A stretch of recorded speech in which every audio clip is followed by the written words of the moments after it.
Good afternoon, everyone. I'd like to call to order the March meeting of the Board of Early Education and Care. Today, we will hear important updates regarding the Commonwealth Cares for Children grant program, as well as an update on child care financial assistance, two critical levers in supporting children, families, and providers across the Commonwealth. And I'm grateful for the team who put together the presentation on both fronts for us today. Before I hand it over to the secretary, I do want to spend a second to recognize a board member today who is serving at her last board meeting today, Maura Siegel.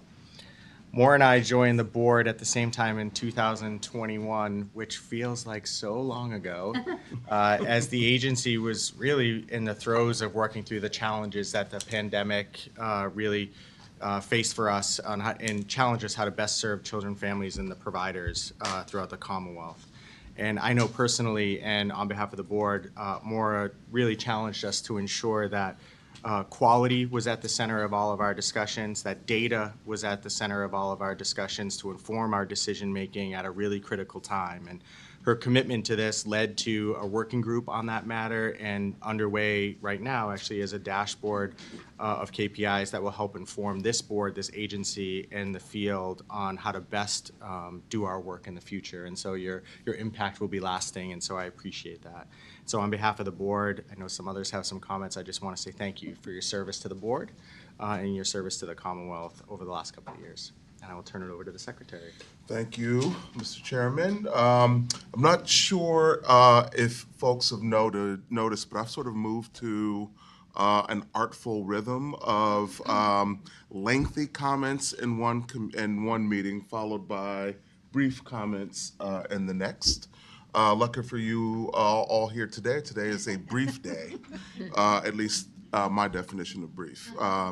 So first thing I want to do is extend my thanks to the commissioner and her team for all of the prep and all of the work that went into what I believe was a very successful display at the Ways and Means hearing the Friday before last at Greenfield Community College. As we've discussed here before as a board, there are some important and substantive proposals in the FY25 budget.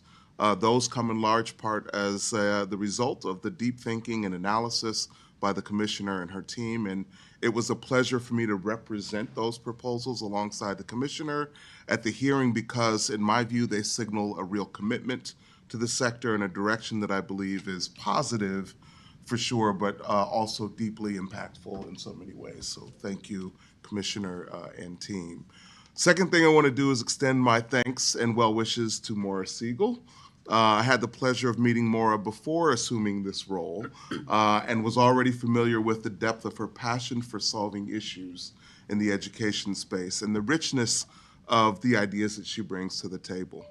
Among many things that I admire about her is the ability to spot issues in really complex matters and the incredibly insightful questions that you ask during these meetings, ones that always seem to further deeper thinking. It's been a real honor to serve with you. I wish you well. Finally, yesterday the commissioner and I had the opportunity to visit a family child care provider in Boston. We were there for a little more than an hour, and then I had to dash to a meeting in Springfield immediately thereafter. Folks who know me well know that I use those long car drives to get phone calls out of the way or to sort of sing my ballads, which brings me peace. But yesterday, the drive provided me an opportunity to reflect on the visit and the wonderful experience that provider and her team are giving those children and their families. Whenever I offer thanks publicly, I mean it for the entire sector, but this afternoon, I just wanted to give a special shout out to family child care providers and the work that they do. It's deeply important and deeply appreciated. That is all. Thank you, Mr. Secretary. I'll turn it over to the commissioner. Thank you, Mr. Chairman, and it was an honor, Mr. Secretary, to join you along with our other education commissioners, Noe Ortega and Jeff Riley, at the Ways and Means Joint Ways and Means hearing, and to advocate on behalf of the governor's incredible investments in early education and care. And we look forward to working with our legislative colleagues throughout the budget process in support of those new investments.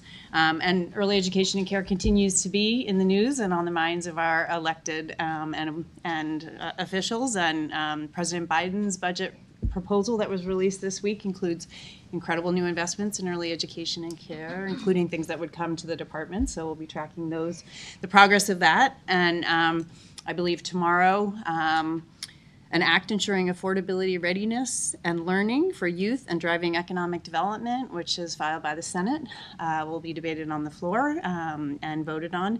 So early education continues to be a priority at our federal, state, and local level, as we've learned, and we feel grateful for that level of attention and support. I wanted to provide a couple quick updates for the board. The first is that we are moving forward on our alternative methodology, and the study that we will be posting a request for proposals for an external research organization to work with us, and it's both around childcare financial assistance rates and alternative ways of setting that beyond the market, as you know, but we also anticipate that work informing our cost study and understanding the cost of care and informing workforce development, program stability, our C3 program, all of the various levers that we are working on. So I want to thank Amy Checkaway and Ashley White and the entire research team for their work on helping us think into the future about the financing of the early education and care sector. As I mentioned at last month's meeting, we are very close now to being able to post for the first time in 15 years procurement for child care financial assistance contracts. I don't have a specific time to report today, but we anticipate that coming very soon. I know a lot of people are waiting for that. And again, the work by the EEC team after a very long time to take a thoughtful approach to that reprocurement. We're looking forward to working in close concert with our partners. As many of you are aware, we made some difficult decisions and announcements this week about fiscal 24 Commonwealth Cares for Children program. We're going to have an opportunity to talk about that in some detail during the presentation, along with some new data. But I also just wanted to mention that we are going to have some information sessions for providers, both those who are impacted and those who have not been impacted by the cuts, to give an opportunity for folks to understand the impact of those, as well as to talk with staff. Both about fiscal 24 and we hope fiscal 25 as we plan into the future for this important program. I wanted to mention that, again, I said it last meeting, but I'll say it again. Today is Andrew Rome's last meeting with the agency as he stares down the deadline for his retirement on March 22nd. We will be celebrating with Andrew this evening, but just want to recognize again 37 years of state service, an incredible amount of heart and mind going into the work to support children and families across 2 different state agencies.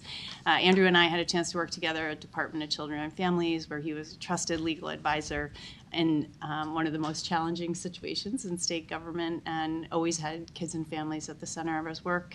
And we were so fortunate to have him join the department here and to bring that thinking into our work. And what an important time it's been for you to lead our field operations. And we're so grateful for your long-term service and all of your work here at EEC. You've set us on a really important path about how we partner with our early education and care providers. And thank you for your service. Thank you. I also wanted to let the board know that on sort of short notice, but an important transition for the agency, that Joy Cohen has made a transition from her role as Director of Policy Development at EEC and is joining the Office of the Child Advocate, helping to staff their new Center for Trauma and Wellbeing. So she is not going very far, and we are looking forward to actually, not goodbye, but continuation of the work with Joy from her new role. Very excited about that for her. At next month's meeting, we are going to be in Holyoke at Holyoke Community College, and we'll be focusing on our workforce efforts. So we're excited to share updates with you and also have an opportunity to tour the program there and talk with our colleagues in Western Mass. Now I also want to offer my thanks to board member Maura Siegel, who's been on the board since 2021, and for me has been a really important counsel as I transitioned into this role, helping bring me up to speed, helping me figure out how to critically think about the work ahead at the agency, and as echoed, obviously consistent in your approach with us, always having students at the very center of your questions, helping us think harder and better pushing us to make sure that everything we're doing is data-driven and based on evidence, and always thinking about the next thing for us. How are we going to relate that to quality or literacy or in the best interest of the students? And we are a better board and a better agency for the contributions that you have made. And so we are going to miss you very much and your voice at this table very much, but we wish you well and thank you for your service. And on behalf of the board, and the agency, we have a few tokens of our appreciation. You didn't need to do this. You can open that up and see it has. Is it EEC branded? It is EEC branded. branded item. This is great. Oh, thank you. EEC branded. Oh, look at this. Oh, wow. Thank you so much. Thank you, everyone.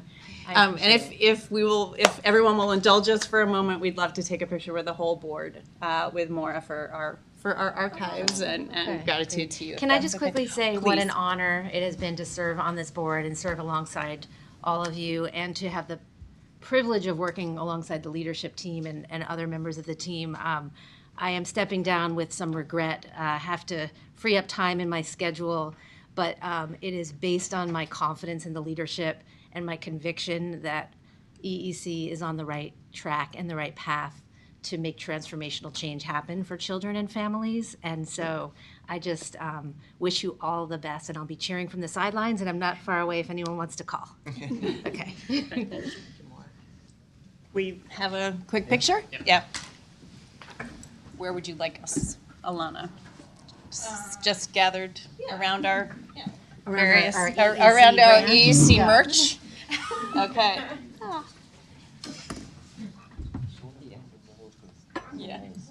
Yeah, she's like, come in the middle. Yeah. Where is the middle? Right in front of you, like between the chair and the. I love it. Okay, great. There we go. All right. See on your side, Ty. Very nice.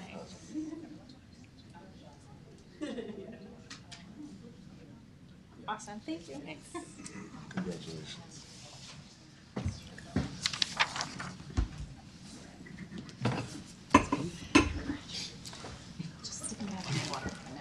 What's that? All right. At this time, we're going to move to the public comment portion of the meeting. We'd ask people here for public comment to keep their comments to 3 minutes. I'm going to begin with Michelle Hamowitz from the Mass Head Start Association. Michelle, welcome.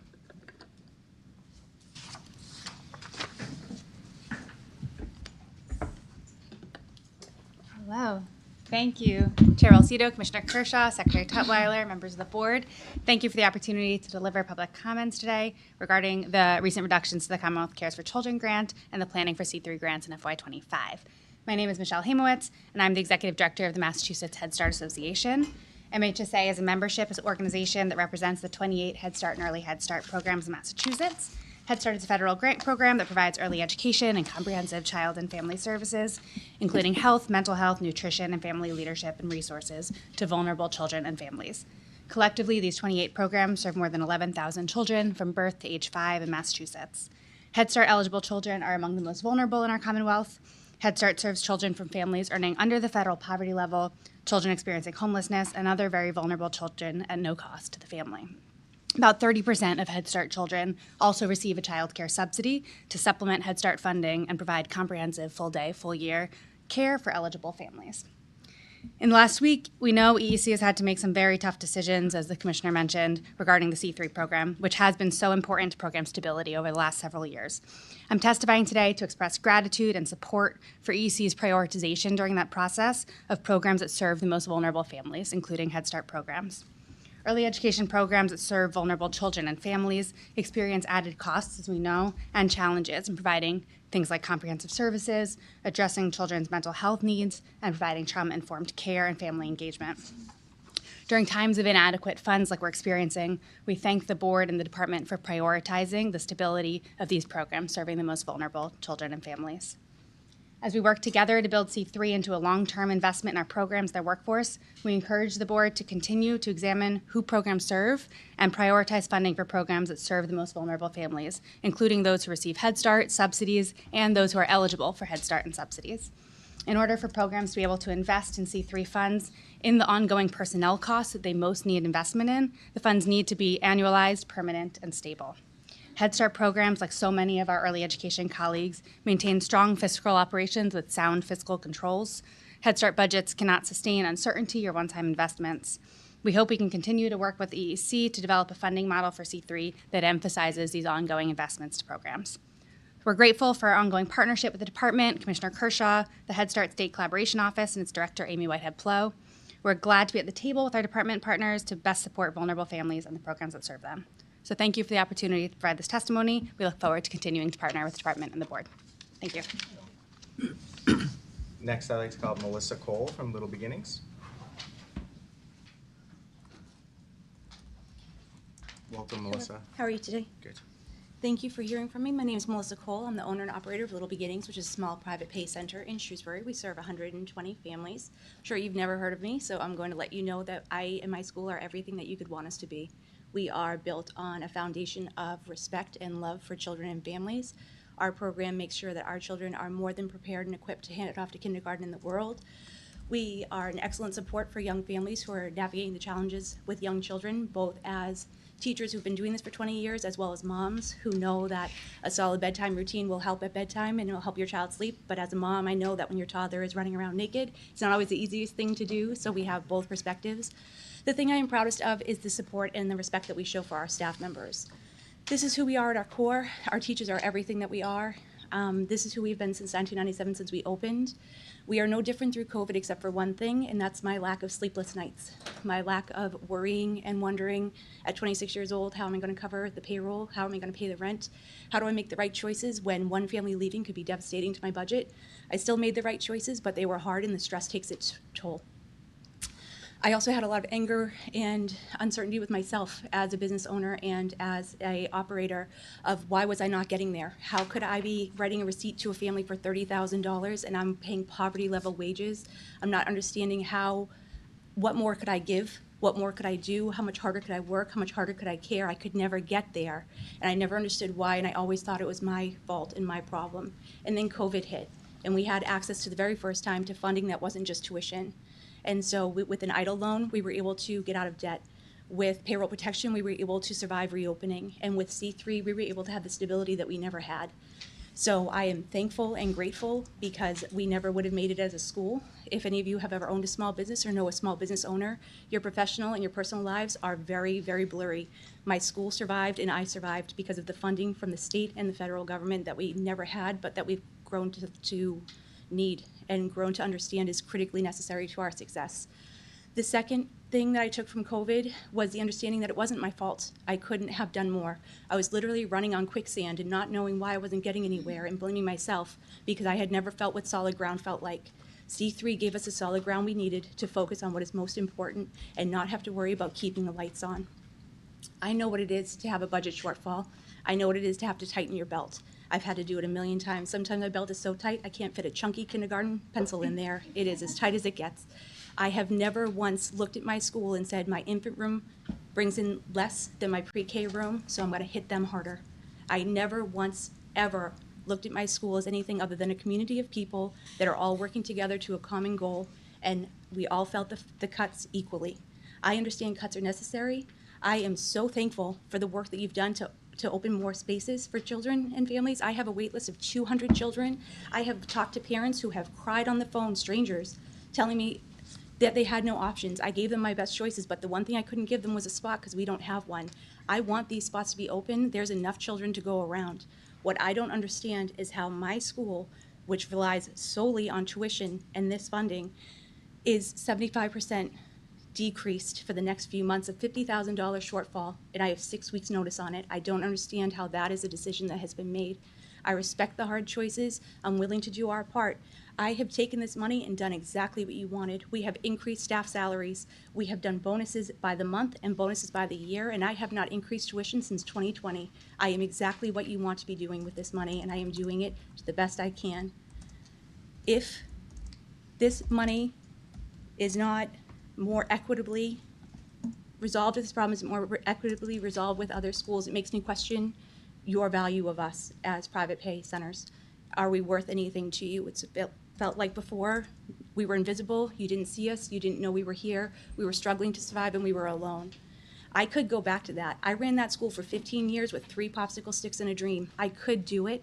I'm not going to do it. I'm not going to lead my team back into an unstable and unsustainable environment where I have to ask them to be financially insecure for the benefit of the families in our area. I can't do it. So I will ask you, please, first, can the cuts please be more equitable than they are? I know there are so many families that need care. We can't afford to take vouchers. It's not that I don't want to help everyone. We literally can't afford to do it. For us to have such a huge cost of this burden compared to other schools feels very inequitable. It feels like a step backward to where we were taken for granted and ignored completely and struggling to survive. And I just implore you, please don't put us back in that position. Please remember, these aren't just numbers, these are people. I am one of hundreds. And please do what you can to make sure everyone is sharing in the pain when there's pain and benefiting from the surplus when there is. And I thank you for your time. I appreciate it. Thank you. Thanks, Melissa. Thanks for being here and sharing. Next, I'd call up Diane Schilder from the Urban Institute. Thank you so much. Nice to see you, Commissioner, Board Chair, and Secretary, and members of the board, many of whom I've seen over the years. As many of you know, I'm a Massachusetts resident, and I'm also a senior fellow at the Urban Institute, a nonpartisan nonprofit policy research organization. So I recently concluded a study that was designed to capture evidence about access to information about early childhood services and connections to services for families throughout the Commonwealth. I'm here to tell you a couple of the key findings that are related to the agenda items. With that said, the views I express are my own and should not be attributed to the Urban Institute, its trustees, or its funders. So again, for this study, I see many people in the room who contributed their input. We talked to over 100 families. We also talked to dozens of business leaders, philanthropists, community leaders, and they told us that they really feel that they're on their own navigating a patchwork rather than an early childhood system. There are 3 key takeaways that are relevant to today's meeting. We have more takeaways, but for today's meeting, the first is that although we focused on infrastructure to support families' connections to information and services, we heard from providers and families alike that adequate funding and stable funding for programs including C3 and child care financial assistance is needed so families can actually access services that they learn about. And I know we're going to hear more about that and the solutions that we're really grateful that the department has been working on shortly. Secondly, we heard that families and many service providers don't know where to find information and connections to early childhood services. There are over 50 initiatives that are funded throughout the Commonwealth to connect families to services, but they're fragmented. They're not connected to one another. We heard about the great work that a lot of folks are doing on each of these various efforts. But again, the current fragmentation is leading to inefficiencies. So to address these challenges, we have 3 related recommendations from this work that are relevant for today. First, and we know, again, we applaud the efforts that have been going on, not only within the department, but across state agencies. We applaud the work to start aligning and coordinating existing initiatives, and we recommend really deepening the alignment and leveraging existing expertise and capacity to reduce inefficiencies caused by misalignment and the lack of coordination. Second, we recommend establishing coordinated processes both at the state and local level and engaging all of the people with a vested interest, including many of those who are here today and those of you on the board. And third, we recognize the essential, how essential it is to have adequate and stable funding, not only for infrastructure, but for the range of supports. And again, applaud the efforts of the department and folks throughout the Commonwealth who are seeking solutions to the current crises. With that said, we recognize that these are systems-level problems and require systems-level solutions. So we're working with a lot of folks throughout the state to seek opportunities to inform policies in the future. We have a full report that includes the range of findings and recommendations. It's called Connecting the Dots. I provided it to the board, and we'll share the links, and we're more than happy to provide follow-up comments. And again, grateful to have the time to talk today. Thank you so much. Thank you, Diane. Next, Amy O'Leary from Strategies for Children.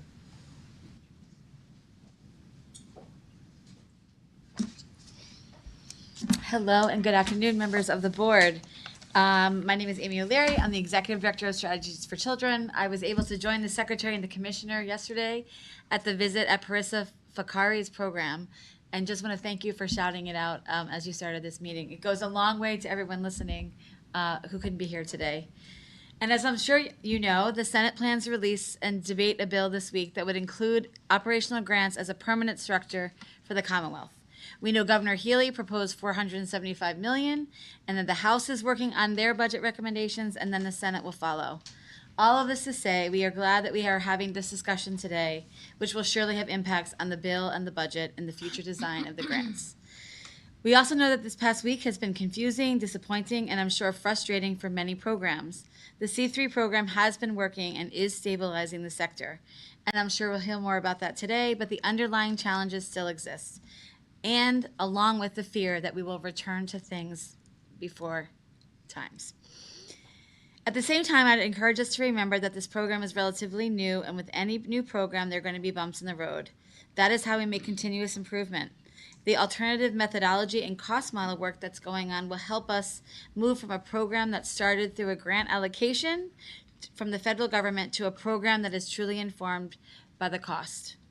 We are thankful to the department's commitment to data-informed and the lived experience of providers' decision-making, and we want to support that as much as possible.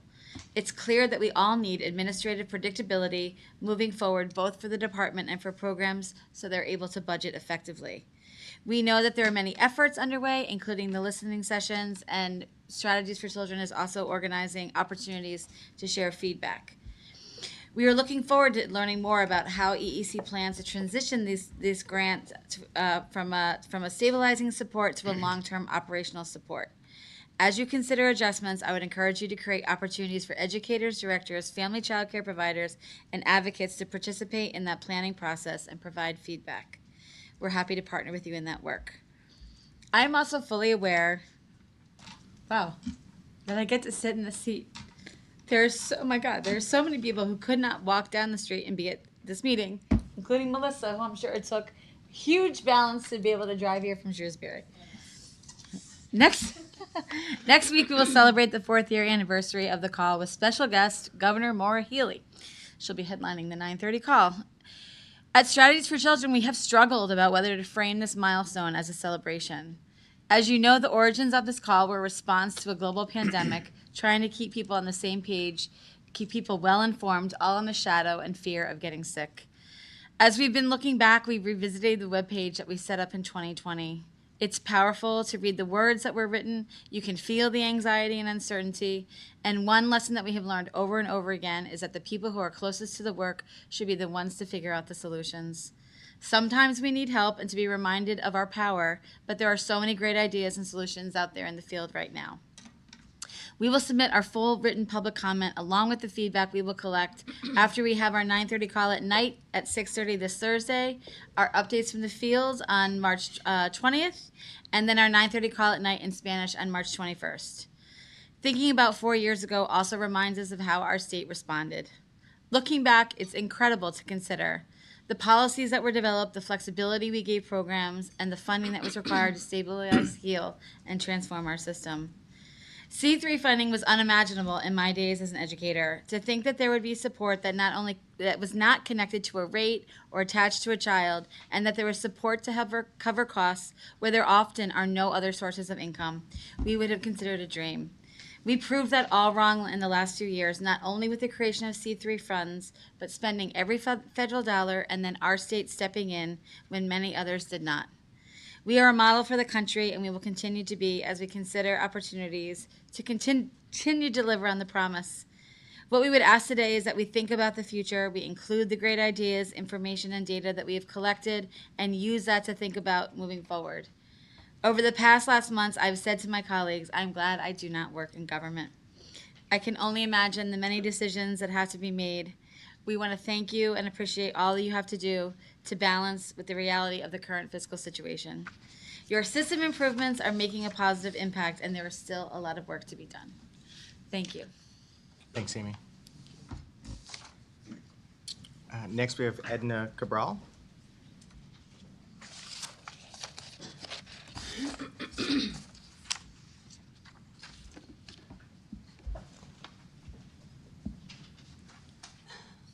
Good afternoon. Welcome. Thank you. Good afternoon, Chair Balsido, members of the board, Secretary Tutwiler, I'm sorry. It's all good. And Commissioner Kershaw. Thank you, and thank you for this opportunity to listen to me as well. I am a family child care provider, independent or private family child care provider. And I have been in the field for 22 years. And I would like to share my experience with the C3 grants. Since COVID, I didn't raise my rates. I've been able to support my parents and my families who have been having children, babies. I've been able to support them without raising my rates, and despite the cost of living costs. And I have been able to provide a high-quality education program to my families. I bring to my program my experience as a mother of 3 children. I mean, they're older now. They're adults now, along with my formal education, with my experience throughout these years as a family child care provider, as long as with my formal education from the University of Lesley University. Today it's a day off. I don't have day offs that often.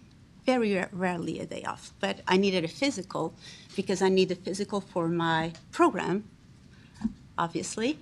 So, and with the rest of my day, I decided this morning, so bear with me, I decided this morning to come and personally say thank you to Commissioner Kershaw and also Representative, she's not here, Lenatra, for opening the communication between family child care providers, private family child care providers, or educators, as I like to call this as well, and the EEC.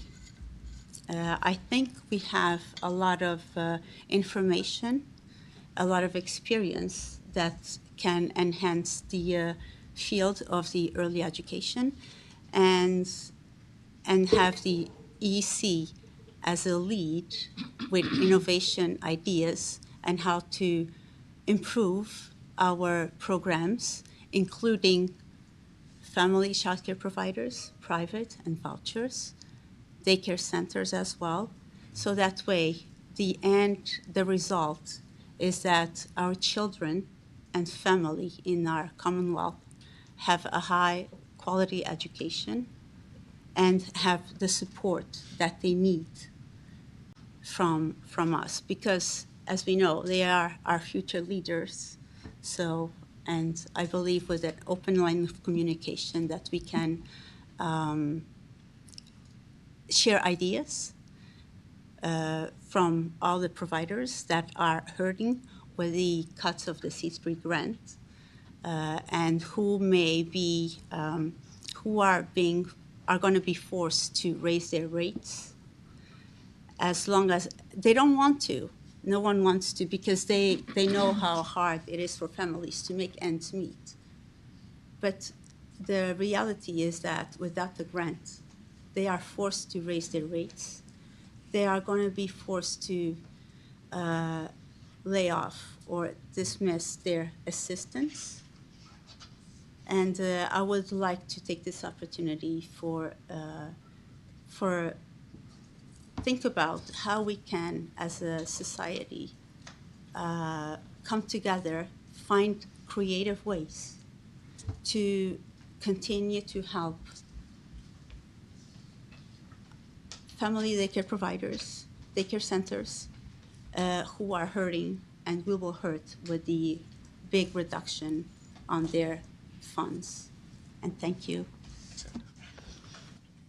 Just want to thank Edna, Amy, Diane, Melissa, Michelle for joining us today and sharing your comments, and just acknowledge that I know, Diane, you referenced it, but the board has received a copy of the report that you referenced from the Urban Institute, as well as public comment by email regarding some of the changes to C3 as well, and so do want to acknowledge that. Anyone else here for public comment before I move on? Great. One piece of routine business. We have before us the minutes of the February 14th, 2024 board meeting. I'd like to make a motion to approve those minutes. Can I have a second? Second. All those in favor say aye. Aye. Opposed? All right, the minutes of the February 14th, 2024 board meeting have been approved. And now I'll turn it over to the commissioner for the bulk of our agenda items and discussion. Thank you, Mr. Chairman. I want to invite Jocelyn Bound, Deputy Commissioner, Amy Checkaway, Senior Associate Commissioner, and our Director of Research and Data Analytics, Adrian Murphy, to join us up here to talk a little bit about the C3 program. So we have heard from some of the public comment, and I know the board is aware that there were some actions we needed to take in order to live in our budget in FY24. And we will be discussing a little bit in more detail what actions we needed to take. But I also want to say that we are continuing to focus on the future for this program. As you've heard from the providers here, it is working. It is working how we intended it. I think none of us wanted to find ourselves in the situation we are, except for the success that we're seeing. So it's a good news and reality news story. And we would like to spend some time with the board sharing kind of more details and data that we've been collecting from programs. We have a greater set of information and data than we've ever had, thanks to this program and thanks to the hard work of a growing research and data team at the agency to inform our decisions. So while we made some tough decisions in 24 that we're going to have a chance to kind of talk about, we want to stay focused on sort of what we're learning about this program, what the future we hope holds for this program, and making sure that it is here for all of our providers, for our educators, for our families, and it continues to have the kind of success that we've seen in stabilizing and contributing to the health of the sector, growing more programs, adding more educators, serving more children, and doing investments in our workforce without passing along those costs to families. You heard that from many of our public testimony today as well. So I am going to hand it over to Jocelyn and Amy and Adrian to walk you through, and then we'll come back and talk a little bit about FY24. I think the last thing I just want to say is that as difficult as this moment is, and particularly for the providers who are being deeply affected by it, especially late in the year, and I want to recognize how complicated and difficult that is, we are also in a fortunate position in Massachusetts in the sense that for most other states, they experienced a federal cliff last September when these funds dried up 100%. And thanks to the leadership of our secretary, our governor, and the legislature, Massachusetts stepped in, and we are unique among states in this. There are probably 10 other states who have maintained some portion of their program, but not fully funding it. And we have an opportunity to continue with the board's support and the support of our important partners in the field to talk about the importance of this program in the long term for the health of our sector. And so we are committed to doing that in a data-informed and evidence-based way. And so we will do that, continue that work today. The other thing I just wanted to mention is that as the Secretary said, and we talked about last meeting, the governor announced her Gateway to Pre-K agenda, which really had 4 key components. One was expanding access to universally accessible, low or no-cost preschool for all 4-year-olds starting in gateway cities, built on our Commonwealth Preschool Partnership Initiative. We did a deep dive into that at our last program. The second component was continuing support and commitment in FY25 for the Commonwealth Cares for Children, so we're going to dig deep into that.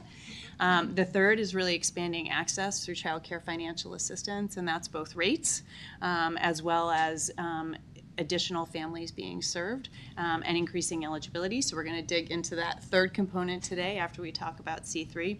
And the fourth component of the governor's agenda was this executive order about taking a whole government approach to childcare and really bringing secretariats together from across labor and workforce development, education, health and human services, economic development, to really think about how we support the sector more broadly, even beyond the investments at the agency. And so we hope to share a little bit more with you next month on that fourth component of it. So tracking to the four key components. With that, happy to turn it over to our team. Thank you, Commissioner. And it's great to be back talking about C3 and having another opportunity to dig more deeply into some of the data that we started looking at earlier this year. Just as a very brief reminder, I won't spend a lot of time on the introductory piece of this because I think we're very familiar at this point with this grant, but C3 has been around for almost 3 years. It was designed to stabilize operational expenses for programs and to maintain the capacity in the field during the pandemic. And I think that the evidence that we've looked at has shown the ways it has succeeded in doing that. But we also have been realizing that over time there are additional needs that programs have to sustain operations, particularly around addressing the challenges with recruiting and retaining staff, increasing investments in the workforce and increasing compensation for staff, while at the same time mitigating any need for tuition and fee increases. And I think we are hearing stories that share how that has been done over the past few years of this grant. And an ongoing commitment to really build the quality of the services that families have access to in Massachusetts. Over time, we've seen a steady increase in participation. This shows you the number of programs that have participated since the beginning of the grant. You can see the growth both in the percentage of programs participating and the overall number. We're at about 90% of programs across our system, with even higher percentages in providers and areas of the highest social vulnerability, as well as those serving children with financial assistance. What this doesn't completely show is the growth of staff capacity that underlies these numbers, which is a really important outcome of this grant that we'll talk about a little bit more, but also comes with a cost. And I think that is, we'll talk about where we are in 24 soon. But as we look ahead, it's important to think about how can we sustain this type of growth and continue to have this level of effectiveness of the grant while also working within the budget that we have. So how do we start thinking about using this funding in a way that continues to achieve the goals but uses the money as effectively as possible? Jocelyn, can I just ask a question? Sorry, Sure. Is that all right? On that previous slide, and I think the end of this this kind of timeline here that you've created shows us why we are where we are, right? Just curious, I see there does seem to be like a bump there in like August 2023 to September. Like, did something happen there? Like, I'm just curious what. Seasonal summer dips, because Okay. some programs just aren't open over the summer. Okay. So the numbers just drop down. Got it. During those months. Anything to add to that? Yeah. So I think just a very brief reminder of sort of what we've looked at already. We've looked holistically across this program. We've seen the way capacity has grown. We've also heard the reports from programs around the numbers that are really relying very heavily on C3 to sustain operations. We've seen the growth in compensation over the period of time that we've been tracking data. And we've heard from programs about the ways that they do use the funds to maintain affordability. So at this point, I'm going to turn it over to Amy and Adrian. I think it's an opportunity to look more deeply into all of these dimensions and think about, how does this work across different types of programs and in different geographies. So I will turn it over, I believe, to Amy next. Yes, I'm going to start us off and want to acknowledge before we get into some of the more detailed data that just full recognition that the data are an important piece of the puzzle and of the story, but that lived experience and those closest to this work are deeply important, I know, to the team and to the agency as well. And was reflecting on actually being at an EEC board meeting the week of the shutdown for COVID, not working at EEC, but happened to be there anyway, and just remembering that week as it played out from a Tuesday board meeting that was packed with lots of folks and lots of public comment, as I recall, to shutting down trainings at work to, again, just everything that experience has really taught all of us in both, very challenging ways, but knowing how much, again, is known and again lived out at the local level, right, in our programs all the time. So today we are going to take a deeper dive and a look at some of both the fall survey data, some of the C3 application data, and some other data, which we started to share with the board at a high level in January. So I think a lot of our data today is really sort of disaggregating or breaking down some of the data and to look at different groups, again, within our system. But the story that is also told by this data at the system level, right, for all of our programs and providers is a very important one to keep in mind at the same time as well. So we're going to take a deeper dive. Just as a reminder, our survey data that we are sharing today includes responses from over 6,800 programs who are participating in C3. That's about 84% response rate based on the data that we're sharing with you today. Also includes 92% of our providers that serve children with child care financial assistance rates, and we have other breakdowns as well, but just to, again, make clear sort of how many programs this is representing. So we've divided some of these findings today across a few of our strategic objectives. So we're going to start with program stability, which is also a key goal of C3, and then we're going to turn to workforce supports, and finally family access and affordability. So starting with license capacity, I'm going to start, and then Adrian is going to build on it because we have quite a bit of data here. Just to orient you to this graph, the blue line, which is at the top of this graph, shows overall statewide license capacity over time. The red bar, which is at the bottom of this graph, represents programs in our highest SVI, or social vulnerability index, communities. And the gold, I think it's gold, bar in the middle represents programs who are located in communities that are not highest SVI. So overall, as you can see, since the beginning of July 2022, so about 20 months ago, the good news is that the license capacity of our system as a whole has increased by just over 7%. As the commissioner said earlier, we know that providers and families in many states experienced a federal funding cliff with the end of federal sort of early education and care support for stabilization. And we have not experienced that here in Massachusetts and other states. Again, there have been a lot of news stories about the impacts of that funding going away in terms of what you might expect, programs closing, the workforce suffering, and also tuition rates increasing. So as you can see here, the rate of growth has been slightly higher in our highest SVI communities and slightly lower in other communities, although I wouldn't say that that is a large difference, but it's helpful to look at.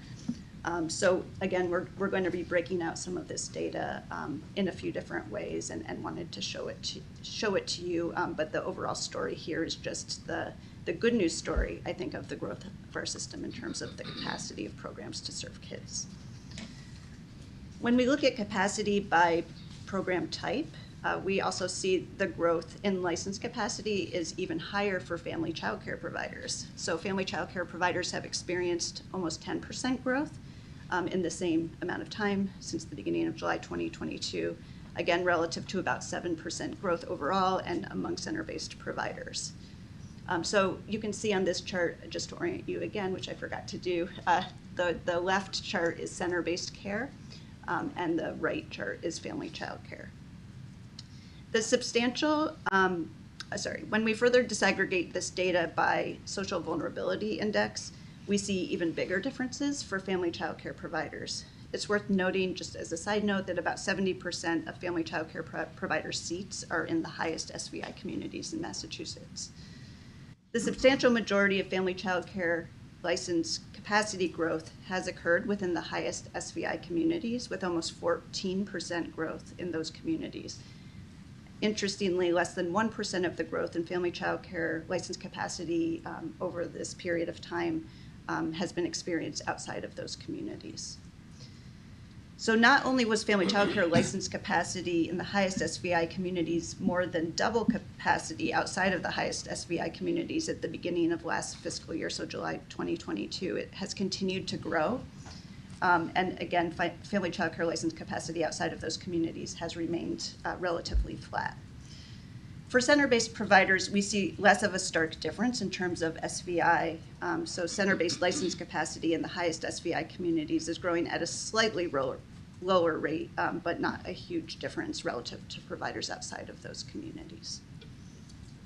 Amy, can I just I'm reflecting on the journey of this program as you're talking, 3-year program, kind of living in continuous improvement. Can you just, I know we're talking a lot about SVI, just share just a reminder that that's a part of the current C3 formula, which is why the reference is there just a number of times. Yes, so I just thank want you to for that. just remind us about the journey of kind of why that's a reference point for us as we think about that. Exactly. The social vulnerability index is a part of the equity adjustment that is part of the current C3 formula, and was really chosen quite intentionally at the time of the pandemic to, again, be a place-based metric to capture, again, what's going on locally in communities and sort of captures multiple data indicators as rolled up into an index that was developed by the CDC. Thanks. Sure. So this looks at capacity by region. And we see, again, that system-wide capacity is growing across the state.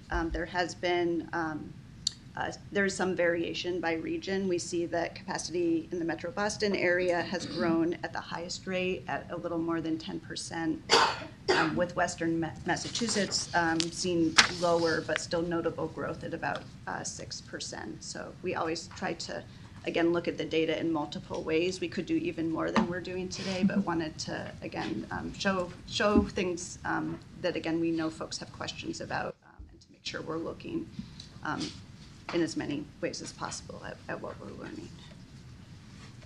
So I'm going to turn it to Adrienne to talk a bit more about this. Great, thanks, Amy. So in addition to license capacity, we also looked at the increase in the number of licensed programs over the same time period. This graph displays the number of newly opened programs in green and the number of closed programs in red by provider type over time. And the data indicate that across both center-based care and family child care, we've netted more new programs over this period than we've lost since the beginning of July 2022. And while we see a clear sort of seasonality in the center-based care space, center-based program, the number of new programs has exceeded the number of closed programs in all but 1 month in this graph, and the same on the family child care side, that the number of new programs has exceeded the number of closed programs in all but 1 month, with a net gain of more than 50 programs in January of this past year, a clear testament to the stability of our license system and the demand for early education and care. And then one last breakdown of this growth in license capacity, we also looked at this by age group, and we see that the largest percentage growth by age was in the infant and toddler capacity, followed by school age capacity, and then preschool capacity. So while the proportion of all seats that are for infants and toddlers is lower than both preschool and school age, it's seen the largest growth over this period. And I think sort of taken together, all of these capacity analyses reveal a formal system that is experiencing continued growth, with especially high growth in the family child care space and in the family child care providers in our highest SVI communities in particular, as well as seats serving infants and toddlers, I think, which is a testament to the continued stabilization of the field. Despite this stabilization of the field, we saw in our most recent C3 survey that 1,161 programs, including just over 900 family child care providers and just over 250 centers reported in this fall that they were likely to close without continued C3 funds. Interestingly, on average, family child care providers reported at pretty consistent rates across the higher and lower SBI areas and across subsidy participation categories that they would close.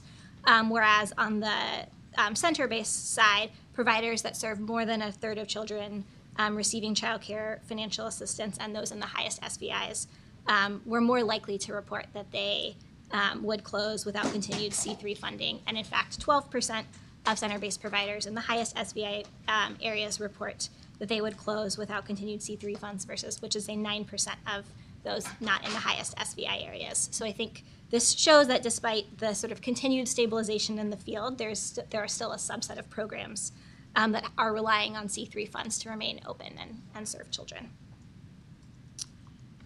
And then sort of to round out this, the program stability section, we've also been tracking throughout the life of the grant the proportion of a program's license capacity that is filled with enrolled children as one potential indicator of program stability.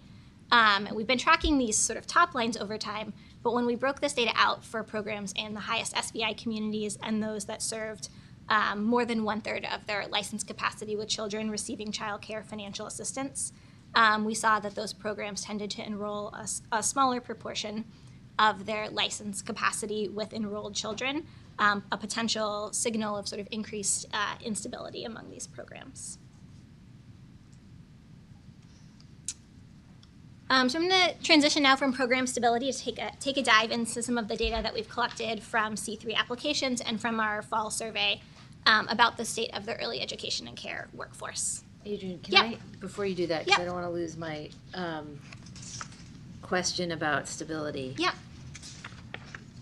The part that shows that we are seeing increased license capacity at great, all of those slides. Yeah. We don't have correlation, let alone causation related to C3 and that, and right?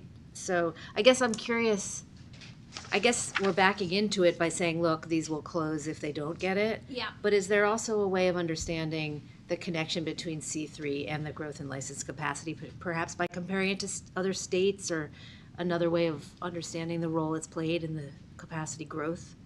Yeah, I think there's a couple of different ways that I can think of that we might try to tighten that link between C3 and the both license capacity growth and growth in programs that we could think about. Yeah, I think that'd be helpful, because I think you could potentially argue, well, you're going to see growth after such a big decline. Yeah. So to sort of try to distinguish, Yeah. could help our prove it or show that actually maybe we're making too big of a leap. Mm-hmm. Just to add to that, because it makes me think, Shirley, of the conversation, but I think also the state has, the department has made it a lot easier or a lot less complicated to become accredited or certified, or just grow professionally within the field. And there's more support for family child care educators to enter the field, and for new educators to enter the field. Right, so that could be a driver of increase as well, right? as well. Mm-hmm. I mean, we've talked about the multiple levers, making it easier to do business with us, the role of the hiring requirements, support for new family child care providers who are coming in, trying to simplify some of the pre-licensing and licensing. So it's definitely the levers working together. But given the high representation of providers who are responding to this survey, who are telling us, that the role that C3 is playing, I don't want to diminish any of those other efforts, including even our rate increases as really important stabilizing factors for the programs that are receiving child care financial assistance. So I think we said all along, like, all the levers are needed. We can't pick one. But I think because C3, I was thinking that in a lot of ways, the federal government stepping in when it did was substituting, at the time, the theory of action was around loss of enrollment because families were keeping their kids home. But what it exposed was what many of us in the field have known for a long time, which is this basic market failure, right? That parents can't afford to pay what it costs, and you're charging families a huge amount of money while we're seeing low wages among staff. And so while while the see-through was originally designed as this sort of substitute for enrollment, like we'll keep the programs open while the families are staying home, it certainly did that. And we saw our license capacity kind of be stable, but now we see it rising above pre-pandemic levels because we're recognizing that the role C3 is playing is around inserting in this sort of failure within the market and the gap that programs have been experiencing between the true cost of delivering care and what they can actually charge families to do.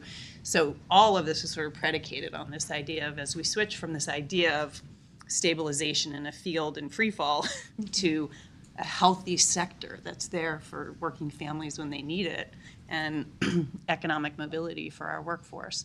That's sort of the inflection point we're in thinking about the role that the C3 plays in the system. And just Please. listening to that, I think showing that the license capacity is above pre-pandemic levels is a powerful point that's visibly not here. I'm just thinking about how to build our conviction. So that's one, just Right, listening it's to you about say 10,000 seats. And then two is like, while we should be thinking about this as a complex system and there's multiple levers, I think what we're grappling with is how central is C3 as a lever. And so finding ways to own the multiple, like to sort of recognize there are many things, but to really push on showing the foundational element of it. Any more data we can find on that will help us, I think.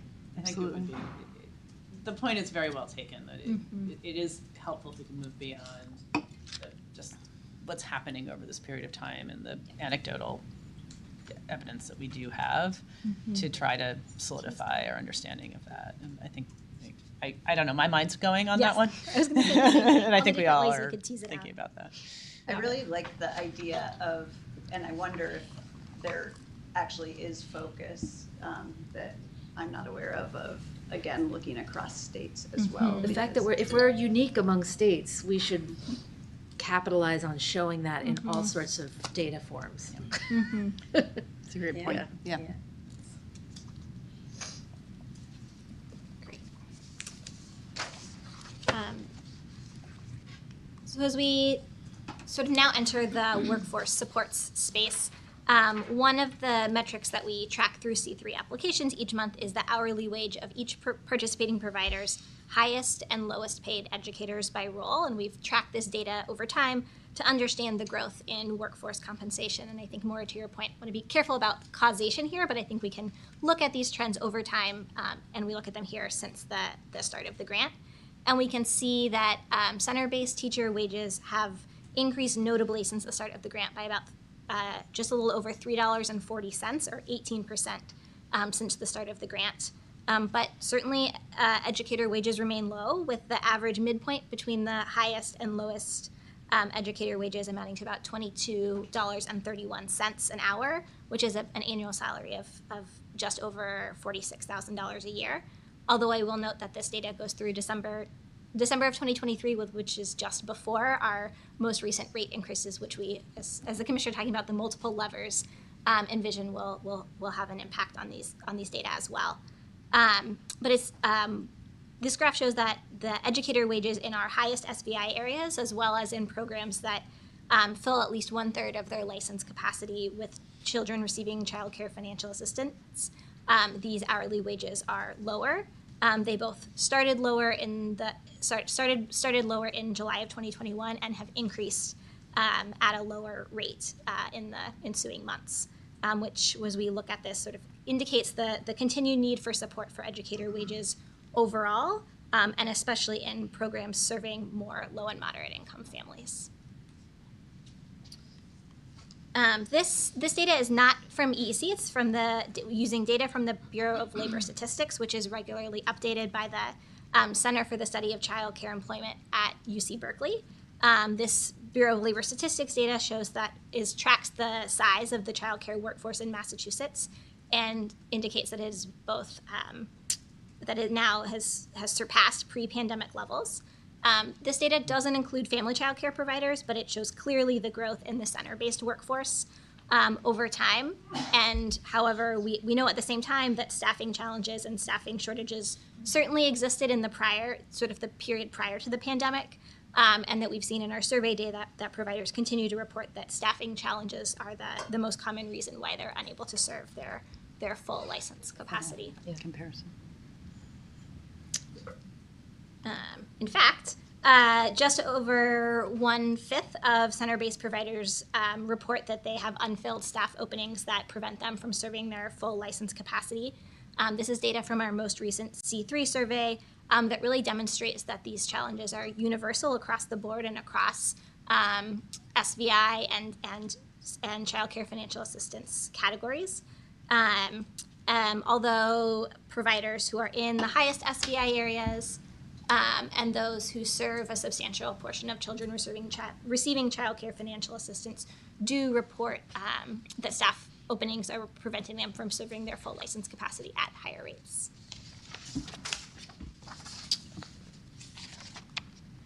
Last but not least, the C3 application and survey data provide us some insight into family access and the impact of the grant on families' access to affordable care.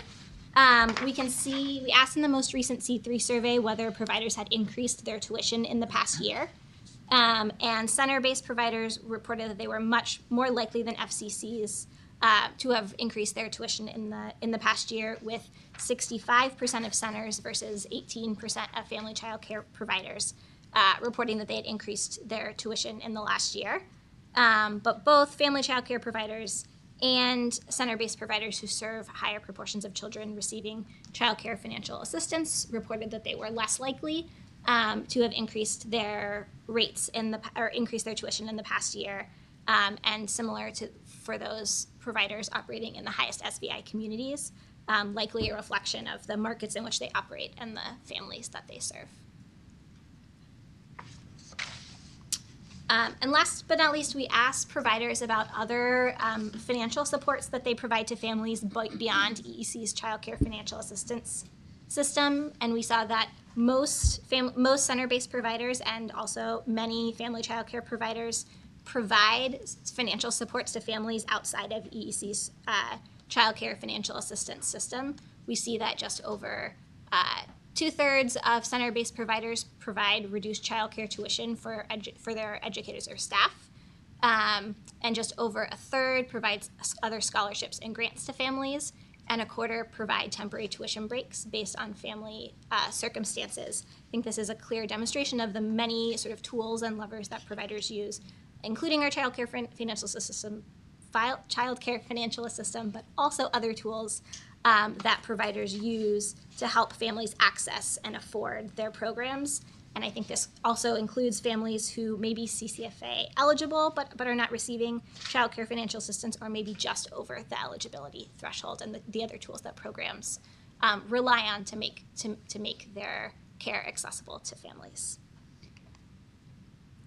Let's pause here before we jump into looking ahead. Any additional questions from the board? Comments?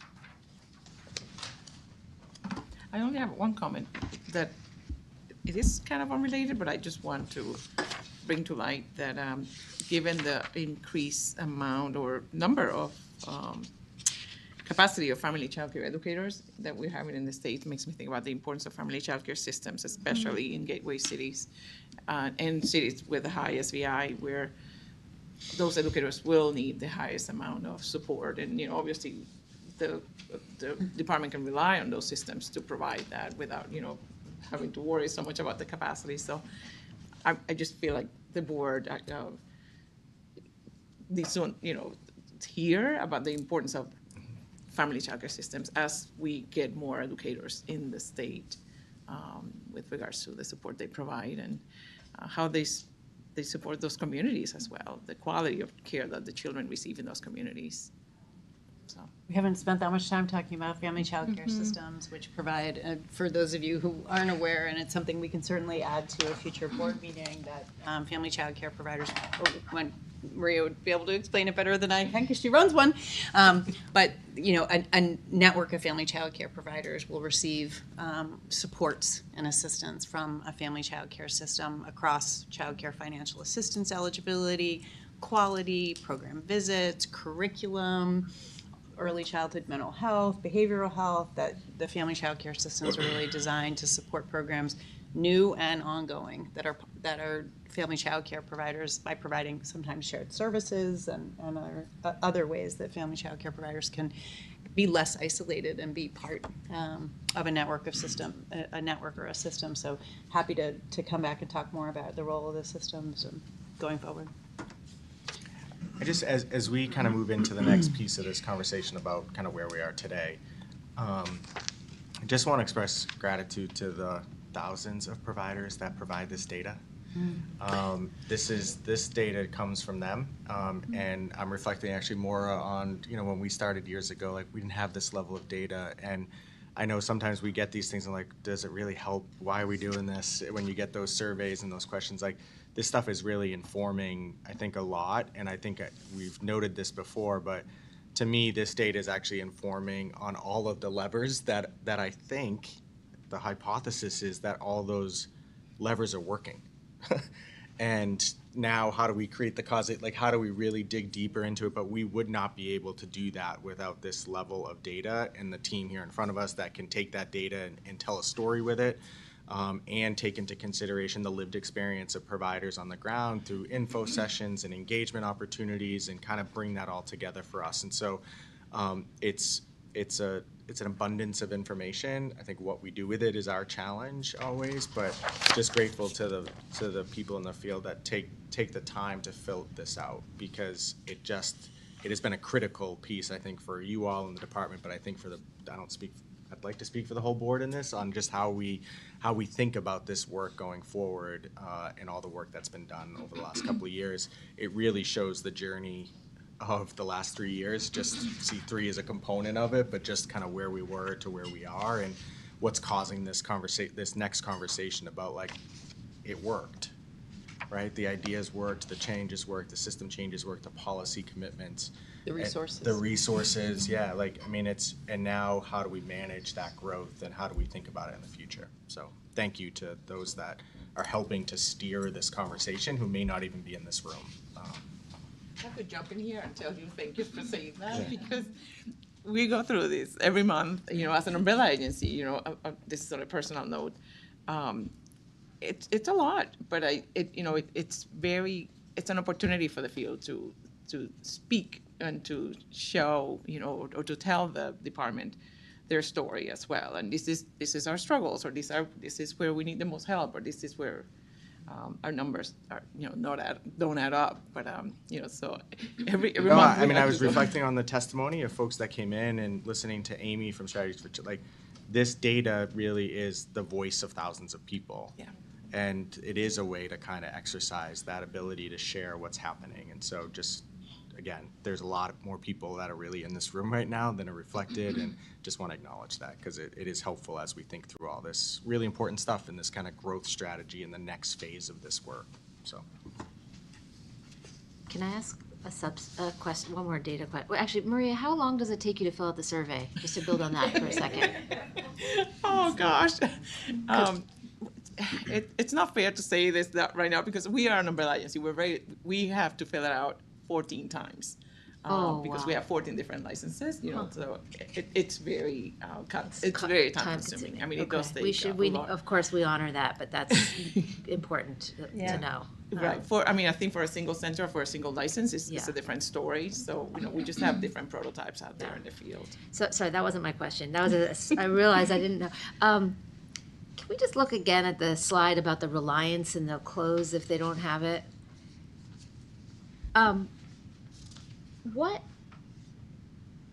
How do we have any sense of sort of what percentage of a budget C3 represents? Like, what does this mean? And what else do we know about this? Our original target was 10% of people's operating budgets. I think we've heard a range of numbers from programs in terms of about where it comes in, up to 30%, which also depends on the type of program and the size of the grant award. Other funding sources they have. Yep.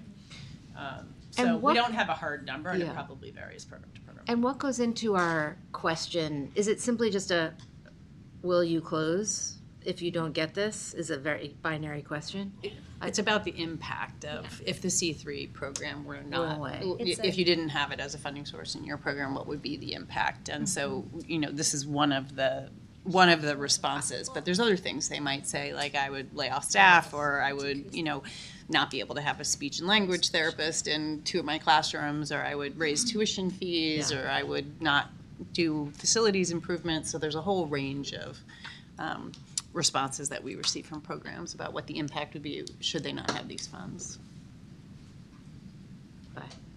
Yeah, we've looked at that. I mean, I think we looked at all of those responses at the last meeting. And so, the other responses that are most predominant, Adrienne, keep me honest here, are either sort of capping or bringing staff salary compensation down or increasing tuition. What I'm getting at in these questions is just how would it benefit us in the data to, and is it feasible, Adrienne, to get more precision about the reliance in terms of percentage of budget? And is 10%, which was the target, we don't know if we got there, or like you said, there's a range. I mean, from again anecdotal reports, it sounds like we got there at least. Like, if we found out But that it it was a actually was shot. 25% in the end, would that feel like success or a problem?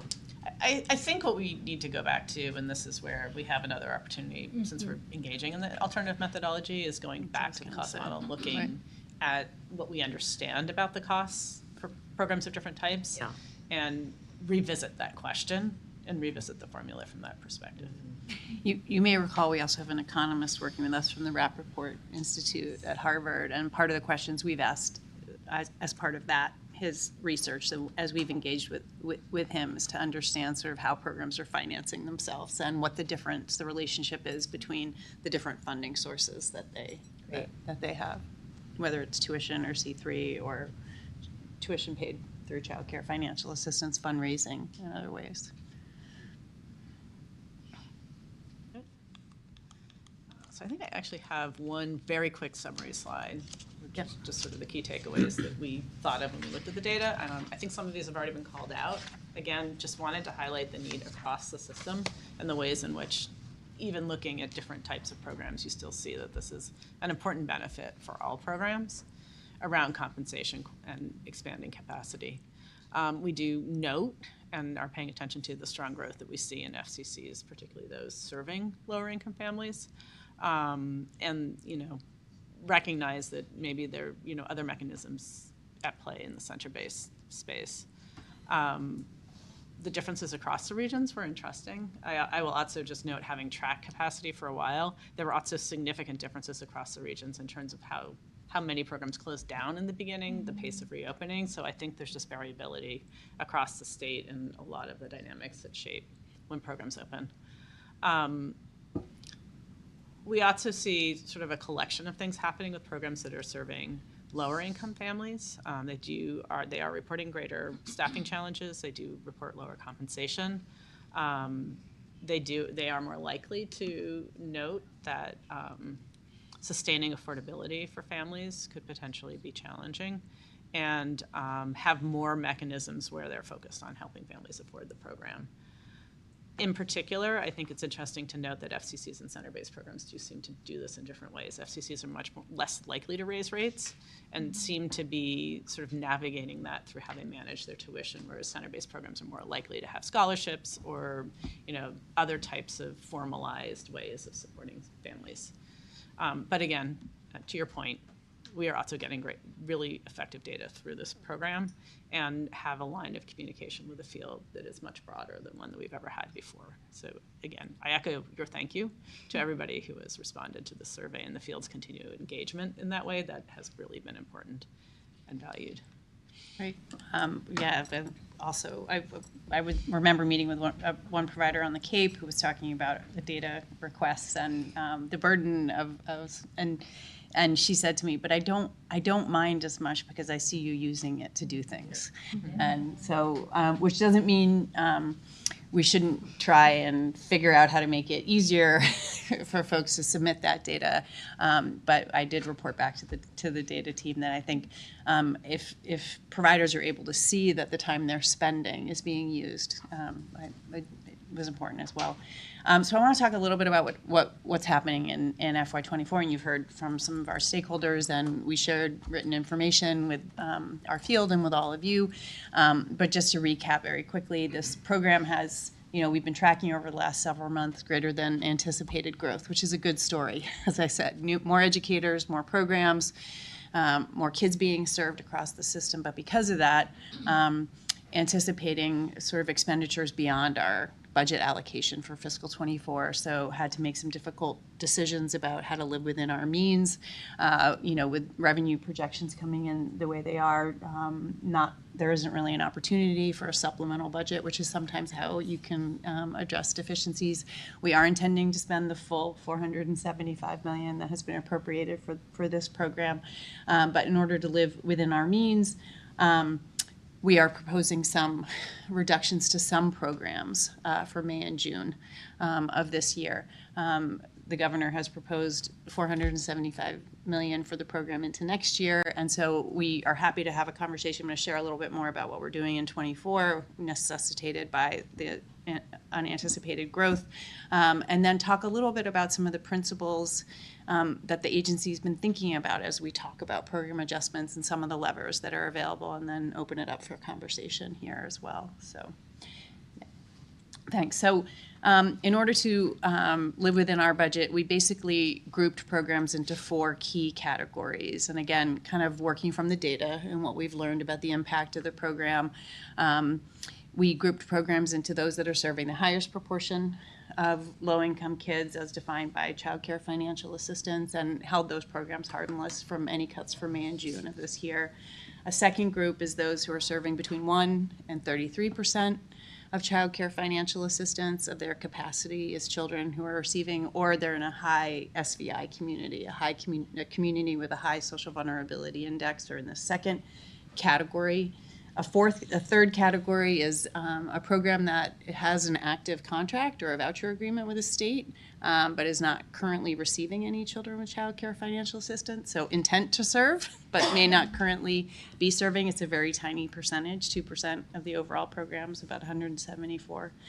And then the fourth group, which are programs that don't currently have a contract or a voucher, are not operating in a community with a high social vulnerability index, and are not serving any children with Child Care Financial Assistance. So we took these 4 groups and then applied reductions across the groups differently. So as I mentioned, Group 1, which is 47% of programs, no cuts to those programs. They maintain the current formula through the end of this fiscal year. For Group 2, they will receive a 55% reduction. They will maintain, 55% of their grant for May and June, so a 45% reduction. For Group 3, they will receive a 70% reduction or maintain 30% of their grant. And then for that fourth group, as I mentioned, they'll receive a 75% reduction or retain 25%. Again, this is for just May and June of this year, as we plan for and fiscal 25, and we work with our legislative colleagues. We hope on full funding at 475. So this is what 24 looks like for the rest of the year, and programs have been notified about the changes. There'll be additional information going out to programs that notify them specifically of their grant amounts for May and June. The way the program currently works is that programs apply monthly, which is when all that 14 sets of data are being, and their grant amount changes on a monthly basis. So this program was designed for growth. And it's been working as designed. So if you have additional educators or opening additional classrooms or opening a new program or serving additional kids, your grant goes up, which is why we find ourselves in the position we find ourselves. But it was designed as a growth program, and it's been working in that way. As we transition into sort of living within our appropriations at 475, we have some decisions to make about how we make sure that there's stability and consistency and predictability for our programs and for the Commonwealth, so we don't find ourselves in this position in future fiscal years. So as we look forward, and even as we sort of applied, these changes came sooner than we would have liked. This is a program in continuous learning mode, Improvement, yeah, learning, continuous yeah. improvement. We anticipate making additional changes for fiscal '25 based on what we've learned so far. We do believe we need to retain some level of flexibility as we continue to learn about the impact and how the different funding streams and what portion of the budget. So we anticipate being in sort of a continuous learning environment over the next year as well. So just a reminder, there are sort of 4 key levers that we see as opportunities for change within this program. So that's the formula that we talked about, and that formula is based on the number of children, whether or not you're serving children with child care financial assistance, the number of staff that you have, and the overall capacity of your program. And so the formula can be adjusted. How we weight different parts of that formula can be adjusted. The administrative, so we could make some changes in the administration about how umbrella organizations submit their data, maybe not 14, but one application. What data we ask for, that's an administrative change. We made an administrative change this year about how often we expect programs to bill so that we could predict how much funding we had to expend. We have the lever of how you spend the funds. So how much are we directing towards salaries versus flexibility to serve other operational needs of the program? And finally, who's eligible? So as we considered each of those levers, we came up with sort of 4 really important guiding principles that the agency believes that are supported by the data and lived experience of the programs that we work with and talk with. So we think maintaining a universality, which is that all programs should continue to be able to be eligible to participate. And you see that being applied in our approach in fiscal '24. Everyone will continue to receive some portion of their grant through the end of the fiscal year. No one is going to lose all of their funding, and we think that's really important for the entire health of the full early education and care sector. We do think there's opportunities through formula to be able to better direct resources to programs that are serving lower income families. There may be opportunities for us to adjust how we think about child care financial assistance, social vulnerability index, or other measures that indicate that programs are serving low and moderate income families, or operating in communities with high proportions of low-income families. We definitely have a guiding principle of incentivizing participation in our child care financial assistance program, and you can see that even in the FY24 approach, that those tiers are really based on the percentage of families. And, we're incentivizing participation, I think, in a lot of other ways too. Raising rates, making it easier to do business with us, offering child care financial assistance to staff working in early education and care programs, so making it more attractive to be part of the child care financial assistance system. And we're hearing, at least anecdotally, and Tyrese may have some numbers for you in the next presentation, about the number of folks who have been asking to sign voucher agreements with the state, which is fantastic. And then finally, maintaining some flexibility as we continue to learn. I don't think we're ready as a team, as much time as we've spent with the data, to tell you exactly how this program should be designed to have exactly the effects that we want, but we'd like to be able to continue to adjust it, continue to serve all programs, and continue to learn as we promote changes. So I'm going to stop there, and I think we have some time for questions, discussion, feedback for us as we think both about '24, but really around '25 and beyond. If I can jump in, thank you so much for all of this. This is really amazing data that you've presented with us, and I'm so happy that we have it and that we can use it to think about what's next for the program. I think that, mission accomplished, right, in terms of the original intent of the C3 to sort of stabilize and help us to kind of build back. And now I think that we have to kind of think about what is the next purpose of C3. What can we use it as a lever to do? And so incentivizing people to, engage with the subsidies is great. I would make a push, and it's not here, but I'd love to see it considered in some way, that we look at C3 as an opportunity to incentivize programs to keep their tuitions lower, because the fact that we did all of these historic rate increases in the past couple of years and had the C3 program going, and 65% of center-based programs still raised their rates is like concerning to me as the parent representative and as somebody who's paying full fare at a a family childcare though. But I just think that, I'm hearing more and more from families that, just other families that are in my community, like, oh, my center raised my rates by 4%. My center raised my rates by 18%. I mean, it's like really a lot. My rates last year were raised 17%, and I have 2 children in care. And so that's a lot of money. And then I went to another provider, but it caused a disruption in the care of the child. So, thinking about this from the parent's perspective, we've done a lot of great stuff to make sure that our providers are being better taken care of and that there's more money flowing to them and that they're able to increase their wages, and that's all wonderful, and I want to keep doing that. And if we can figure out a way to sort of balance that with an incentive for these providers to be keeping their tuitions as low as humanly possible, because we just can't, the parents of Massachusetts cannot afford to have their tuition rates increasing in this crazy way. And I think that the danger in all the rate increases that we've done is that the providers sort of start to say, oh, okay, yeah, the state pays me this much, and so that's the cost per child, right? That's the general cost per child. And I think, then raising the private pay families up to that same rate it's just a little scary from the parent perspective. So yeah, just a thought. And then the other thing that we really want to do is promote the increased wages for the staff. So I think that weighing those things together in the formula somehow I think would be great. I am personally not for any kind of fund use requirements. As somebody who goes for grants for my day job, I can tell you it's a bear. It's annoying. We don't want to provide that kind of administrative burden for our providers. So I would argue against any kind of fund use requirements just for ease of interaction with the department. But thinking a little bit more about the formula is definitely something I would encourage. Thank you.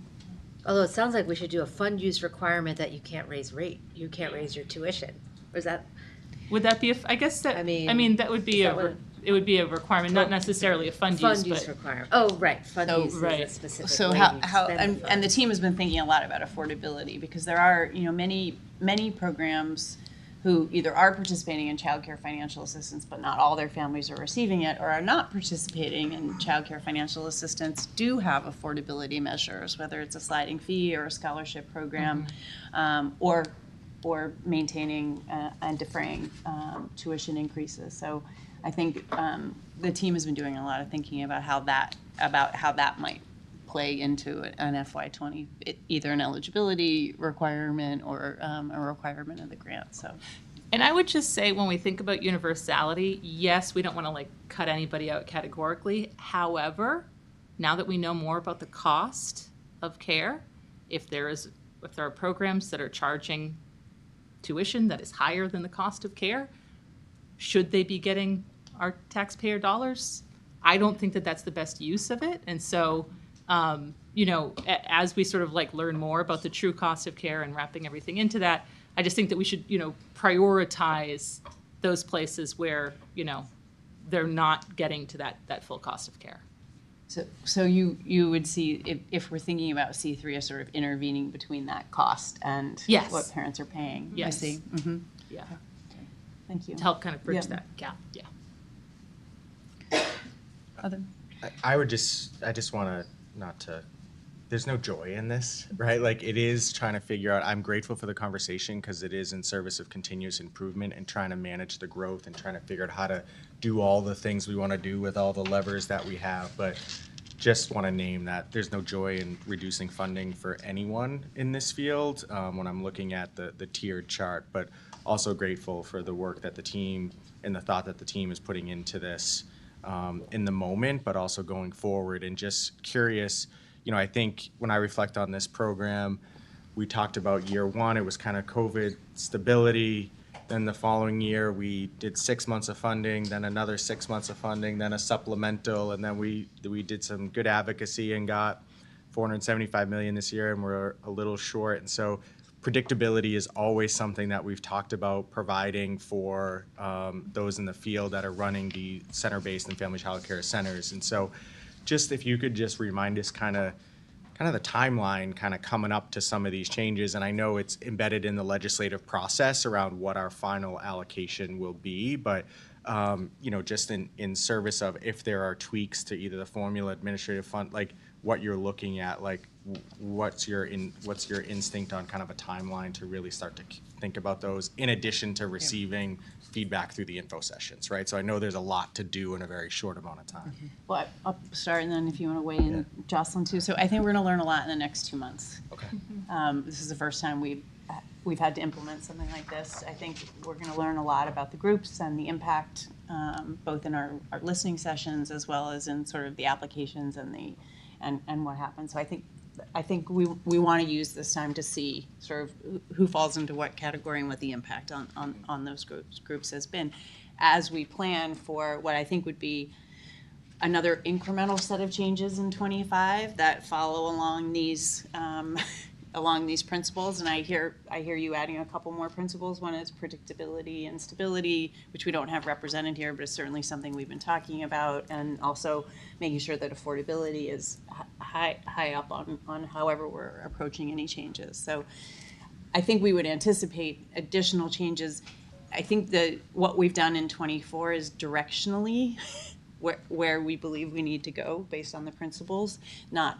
That is not the change that we're proposing for 25. That was necessary for 24, but directionally around these principles.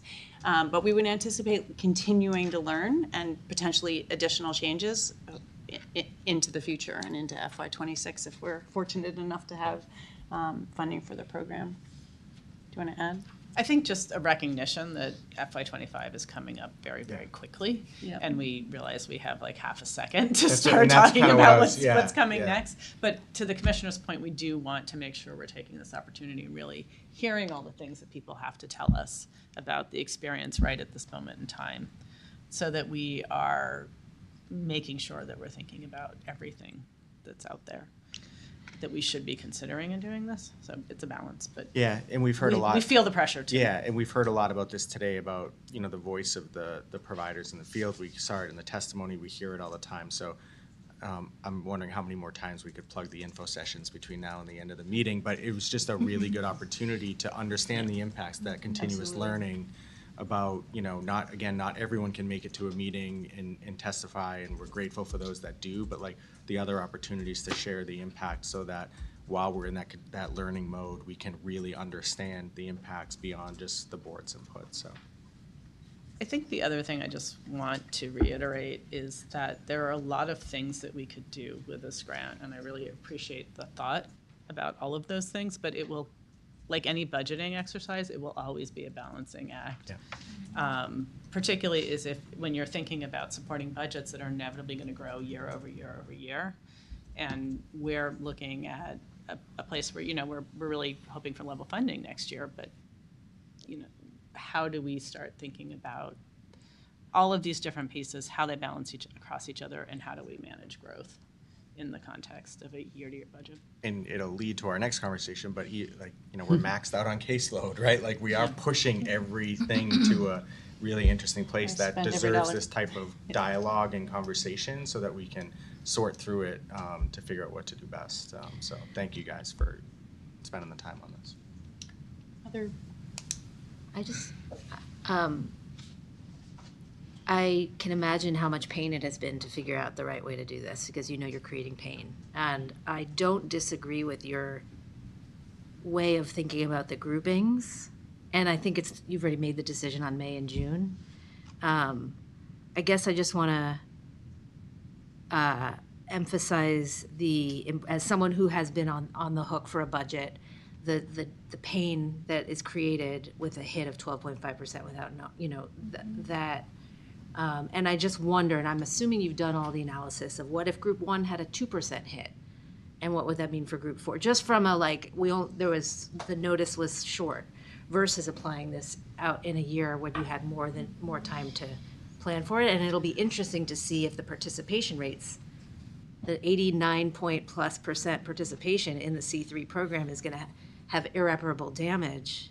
Or not, maybe not irreparable, but it's going to take a hit, I wonder, because of both the actual hit and the trust hit for the university. Now, I'm a believer in what Nikki said. Like, I think we should design this to serve equitably the most vulnerable communities. However, I just need to say that. No, but alternatively, I also wonder if it will drive between the rate changes and C3, will it drive people to participate in the child care? I think it will succeed in our principle of Yeah, exactly. incentivizing CCFA, which will be great and will create Yeah. next subject more challenges. But you must have played with this. What if it was a 2% hit on group one and it just, okay, well, I mean, I trust you've done all the work. And it's not easy. There were a lot of scenarios that were considered. I'm sure. And we have an opportunity in 25, Okay, thank you, team. I thank you for your work, yeah. I think at this time, we're going to take a 5-10 minute break and just step away and stretch while the next panel gets assembled. We'll be back in a little bit.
All right, we're gonna reconvene here with our next panel. I'll turn it over to the commissioner to introduce it.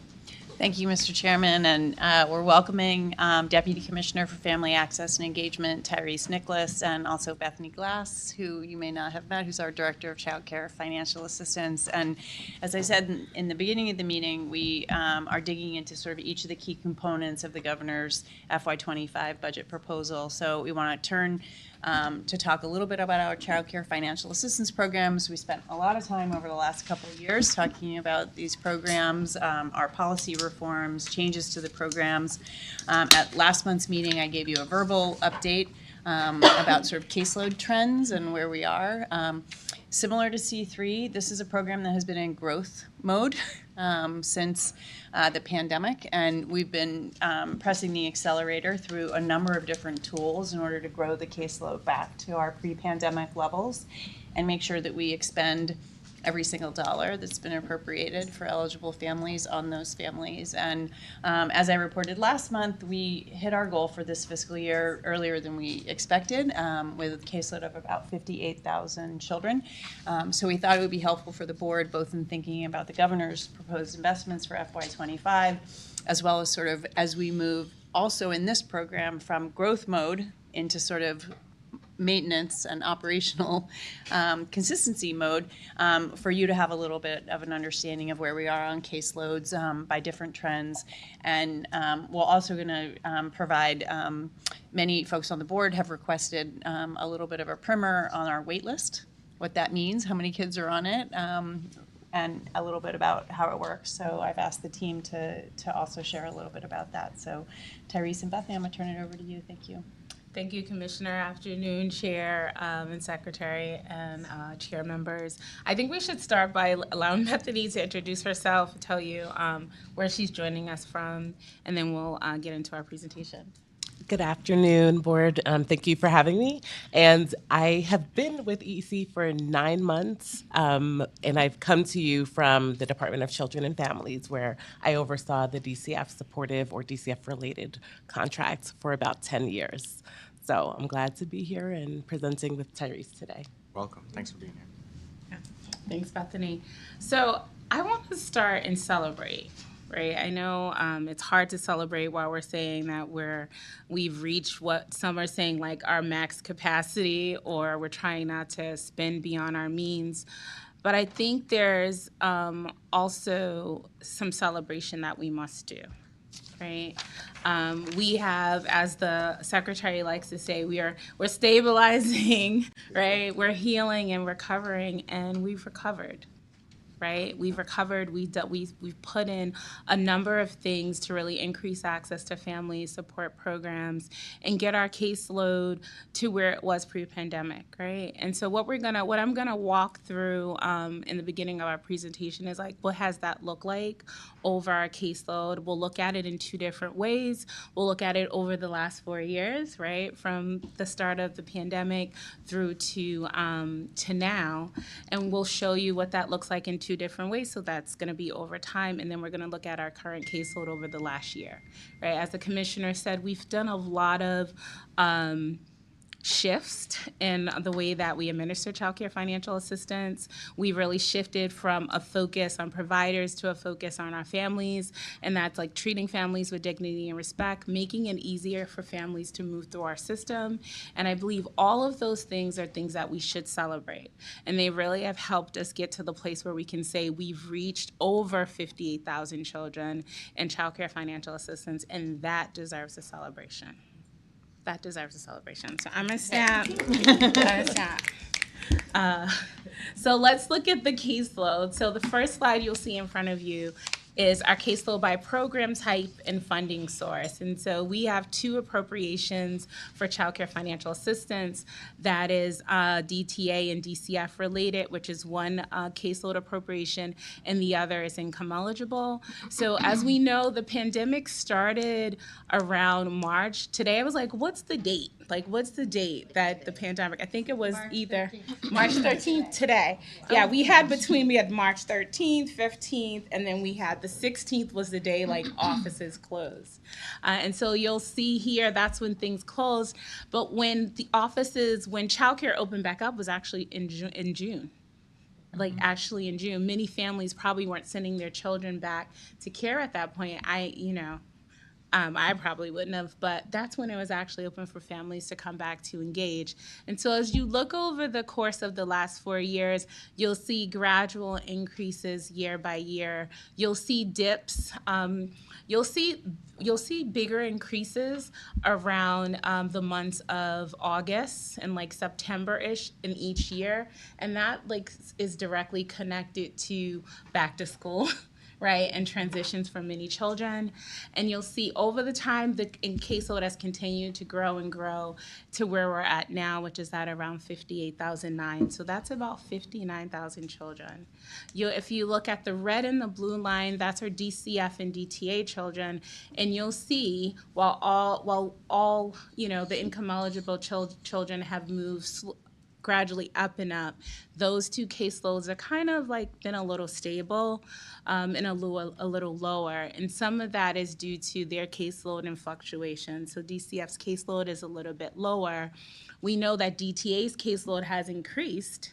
However, DTA also has work program requirements, and they have just recently re-implemented consequences for not participating, so we anticipate that line will continue to increase as well. So our next chart here is looking at our caseload over time by age group.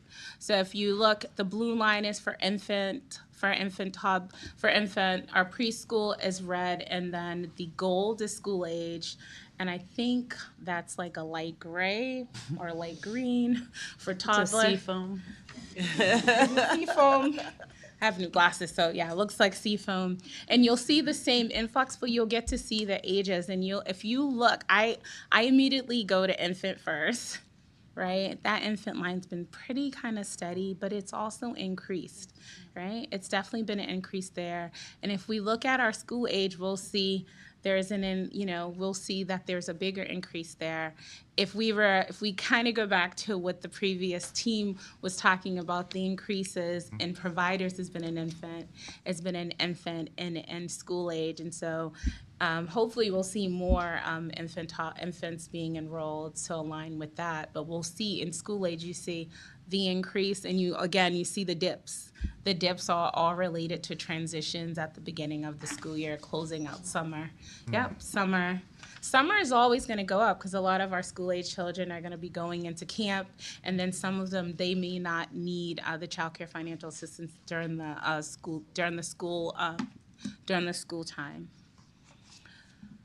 And so our next slide is looking at caseload by voucher and contract. So we have 139 contracted providers, and so I like to say those are our individual providers. Our contracted providers are for our specific contracted seats and programs, and then our vouchers are portable and may be used at any program that accepts child care financial assistance. So just a reminder to the board that we purchase child care financial assistance in two ways, Yes. as Tyrese is saying. So a voucher that goes to a parent that they can take to any program that has a vacancy and accepts child care financial assistance. And then we as a state purchase contracts, and that's sort of a guaranteed number of seats at a program for a certain age group. So when we look at them by the sort of funding stream or how we purchase, that's what we're looking at here. So. And so when you look at it in that way, it's important to see like the numbers look higher for voucher, but that's essentially by design because we're purchasing around 20,000 seats for our contracted programs. But you also see there's still been an increase in all three of the lines.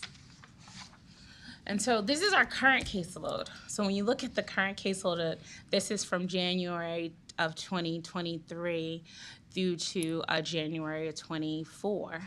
And if you look, you see an increase you see some big increases, right, around June, and then you see August again. So we know most children start camp June, July, and then they're coming out, and then they're going to school.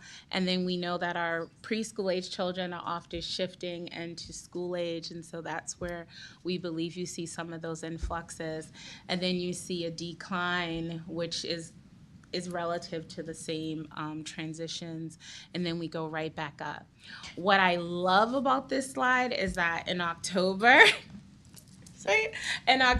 we rolled out new childcare financial assistance regulations and interim policies to make it even easier for families to access childcare financial assistance, and then you see we went straight up. Wow.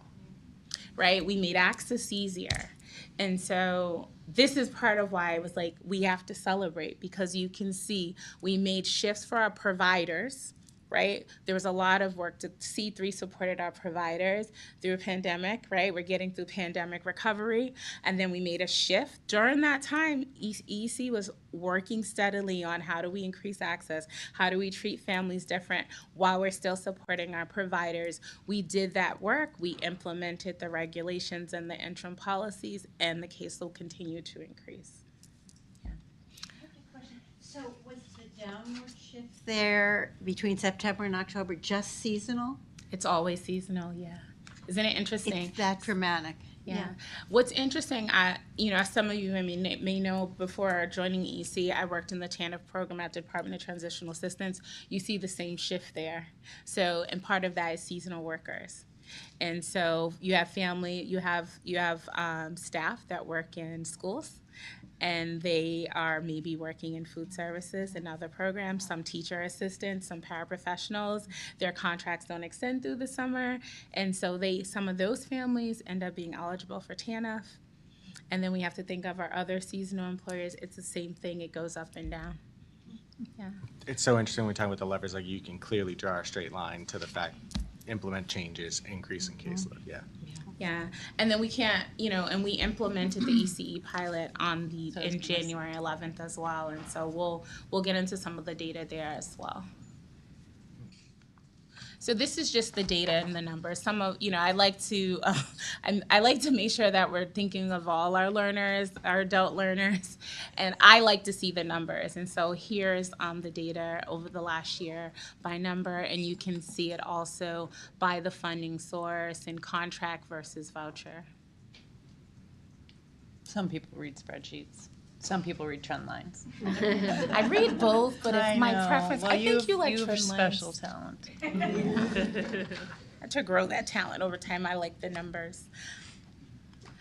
And so this is a very bright slide that's showing the caseload by funding stream. And you'll see DCF, DTA, and income eligible. And it essentially aligns Again, with same what you're data, saying. but presented in a different way. Initially, we thought about which one do we show, and we just thought there was value in just showing it all for you. So ECE pilot. Our ECE pilot, it actually falls in two of our levers in family access and also in our workforce supports, and we see it meeting two different needs, right? Our workforce, we see it as supporting our workforce and ensuring that we can incentivize some of our providers, that they can incentivize access, like waitlist priority access for their staff, and that staff is like not just the educators, but the other staff and programs that are necessary for keeping the program moving and supporting children and families. I'm happy to share that we've reached over 2,800 children. So just a reminder to the board that in the FY23 budget, there was some line item language and funding that created a new pilot program to provide childcare financial assistance specifically targeted to staff working in early education and care programs. So through that funding and that line item, we added a new priority category within our child care financial assistance at a higher income level. So for staff working in early education and care programs, they can come in at 85% of state median income, which is what we're proposing to expand for all families, and they get access in a priority to child care financial assistance. And it also worked. It also worked, So we've been reaching 2,800, and these are, and I've had an opportunity, and I know Tyrese has too, to talk to some of the staff in the programs and also the program directors. So we hear from the directors, it's a recruitment tool for them, and it's a retention tool. We hear from the staff that, you know, I mean, we, very early on, we met with one of the staff at Horizons for Homeless who had cut back her hours to part-time because she couldn't afford the cost of care, and then received one of these vouchers and was able to go full-time and work in the infant room, which is what she really wanted to do, and have her fees reduced to $10 a week. And I met with some programs out in Western Mass where we had 3 educators, and one of them who has 2 kids that were receiving the support through this program, and she had been working in the public schools, and this enabled her to come back to where she wanted to work in the early childhood setting. So, as Tyrese said, I think we see it as hitting a couple levers in terms of both workforce recruitment and retention, as well as family access for families with low wages.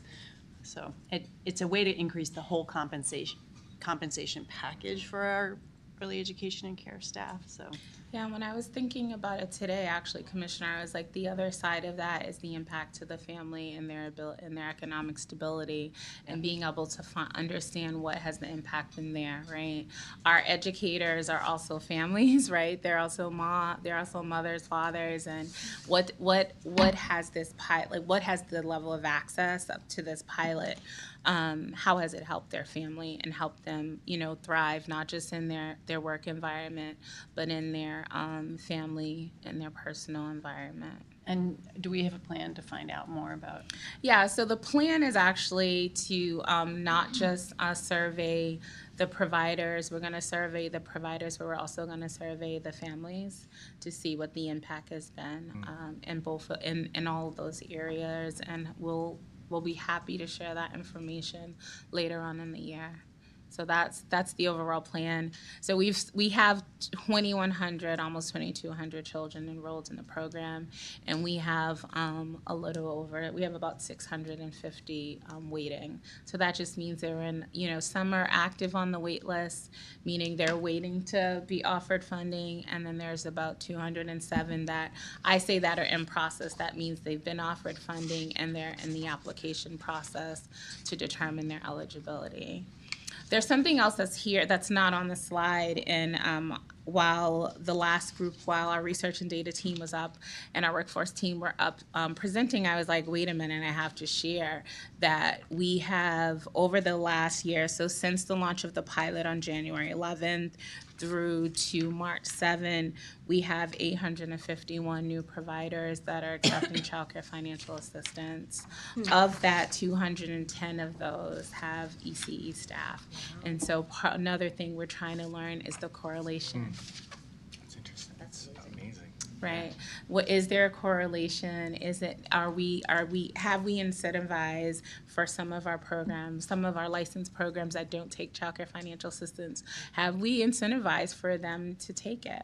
Right. And we do know that, and for some it has, as we've heard directly from them.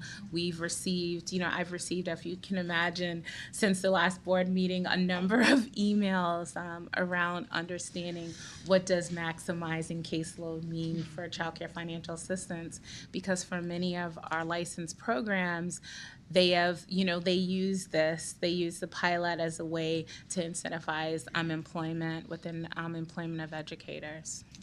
And we designed it intentionally through the existing child care financial assistance system, thinking even if a program only signs a voucher agreement to serve the 3 or 4 staff that are in their program, that may open them up to being willing to serve other children as well. But access. Hearing the 850 new providers taking child care financial assistance in how long? Just 2 months? In the last year. In the last year. So since the launch, January 11th. I'm not sure if we know or if we have a goal from X to Y that is success on providers that take child care financial assistance? Yeah, so we're assessing that, right? Like one thing that, in looking at that number, I wanted to know, is that a change? right? Is that a change like over time? What do we see as the increase of new providers? And our initial data, and it hasn't been quality controlled, so I apologize to my research and data folks. I apologize. But it looks like there has been an increase.